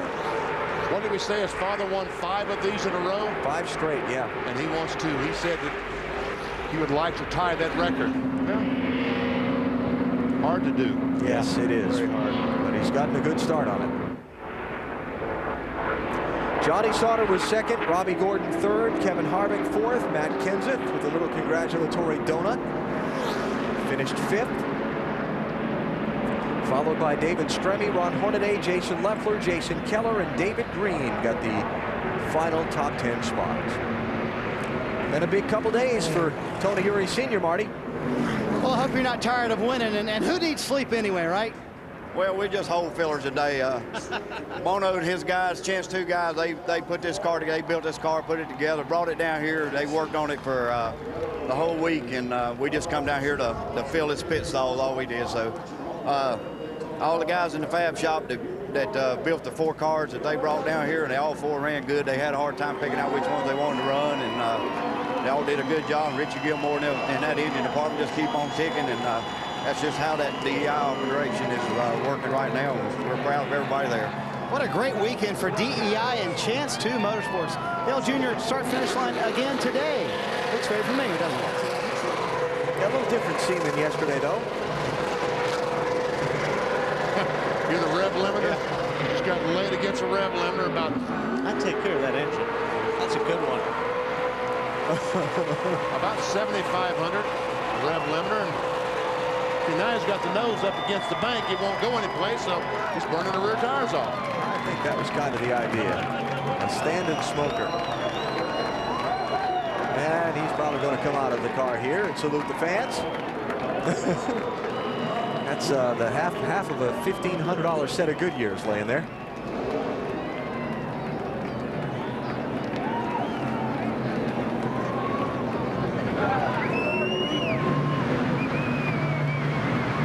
Well, I'm sure that no matter how late Junior was out last night celebrating his 500 win, he's feeling no after effects now. No, he sure isn't.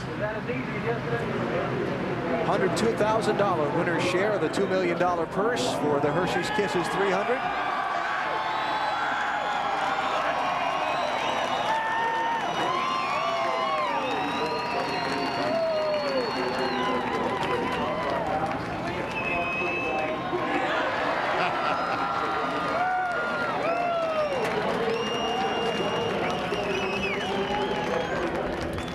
This one speed weeks that Dale Earnhardt Jr. will never forget. Kevin Harvick and Robbie Gordon sharing a moment or two about the race. Finished 3rd and 4th. About that, what they were trying to do, trying to accomplish, and how it did or didn't work. Looks like they were having some fun, though. Yeah. I can't believe it started. He's stuck. It's stuck. It will not roll in the mud. Okay. Grass still pretty wet from the rain we had Saturday. There it goes. So while we wait for Earnhardt Jr. to get back around to victory lane, let's hear from some of the other top finishers. Bill? And down here on pit road with Kevin Harvick, just had a few words with Robbie Gordon. How was your race? It was fun. I was just telling Robbie and Johnny, it was, you know, that's how it's supposed to be. You're supposed to be side by side, beating and banging and having a good time. So that was a lot of fun, and we were all having fun. And you get such a run on people, it's hard to work with people unless you're single file. So it was a good time. Good day for the Hershey Kisses Chevrolet. There was some beating and banging going on out there. Yeah, there was, but you know, all of us know that that's part of it, and sometimes you're on the leading stick of it, and sometimes you're on the end of the stick. So it's like I say, you know, Johnny and Robbie and all the guys did a good job, and the Hershey Kisses Chevrolet was just a lot of fun to drive today. Just knocked the fender in there at the end, and I couldn't keep up with them, or might have been able to make a run, but good job for us. Because even the three of you couldn't catch the 8. Imagine that. Kevin Harvick with a 5th place finish, a 4th place finish today. Marty? Robbie Gordon in 3rd, and looks like you and your teammate were trying so hard there, your Cup teammate, to catch that 8 car, but imagine that, as Kevin said, you couldn't catch him. Yeah, I guess we got together one time on the back straightaway, and it just, I guess it knocked the nose in on his car, and he couldn't hang with us after that point. But I tried backing up there about 2 laps to go and see if I can get a run on Johnny, and I had a good run on him, but the only way I was going to get by is if I turned him. Oh, well. It was a good decision not to turn him. So nice first ever Busch Series start for Robbie Gordon. Finishes 3rd here at Daytona. Matt? Here in the Hersheys Kisses victory lane, Dale Earnhardt Jr. for the 3rd straight Busch Series win here at Daytona. In the February race. And the shower commences. Spikes the kiss. Wow, what a day. Did you work harder here today than yesterday? Oh, well, it might look like it. I just kind of stayed up front, and when I got somebody on the outside of me, there was always somebody to help me. Johnny helped me a lot there at the end. You know, just I didn't know whether I was going to win or not. I mean, it's this package everybody can pass so easily, so it's just any man's race, really. Now, you told me at the beginning of the race that you didn't want to jinx yourself. Now, you've got 3 straight in this event, 2 more to tie your dad. Yeah, 3's a lot. We're going to go for 5 and shoot, go for 6, 7, 8, whatever happens, man, happens. But we keep on racking up wins. That's 43 for the Earnhardt here at Daytona, so I'm real happy. Certainly a great day, great weekend for Dale Earnhardt Jr. Yeah, sure was. He had a strong car today. I mean, he really, and he put it where he needed it, right on the bottom, too. So what do we talk about? He has won now 9 races here in Daytona, and his father won 34 total? 34. Wow, 43 times. That's unbelievable. It's a good start on it, though, huh? I'm telling you. Bill? With Johnny Sauter, so were you frustrated or satisfied when it was over? I heard you talking during the race.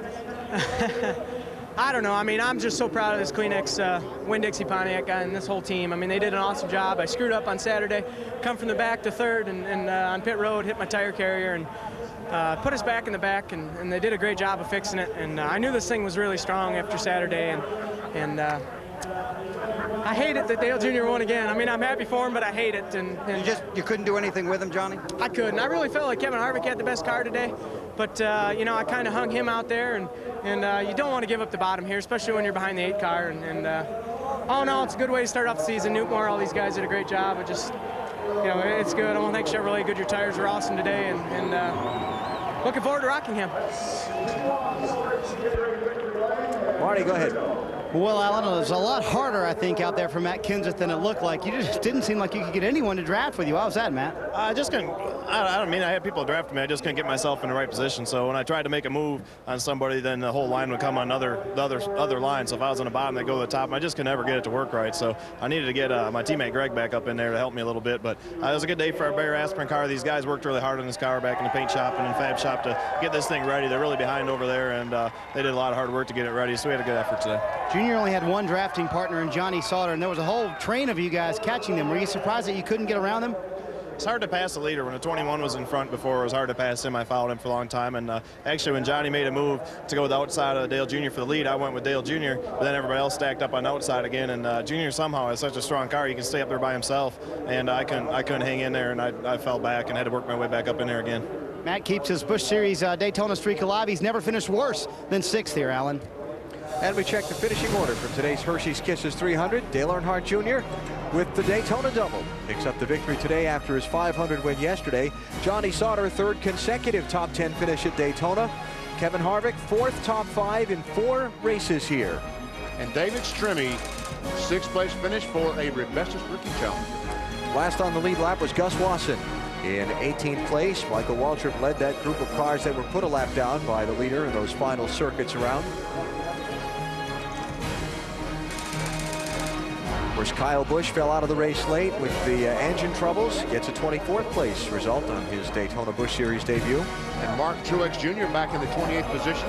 A team car to the 8th. Was involved in a crash, could not continue.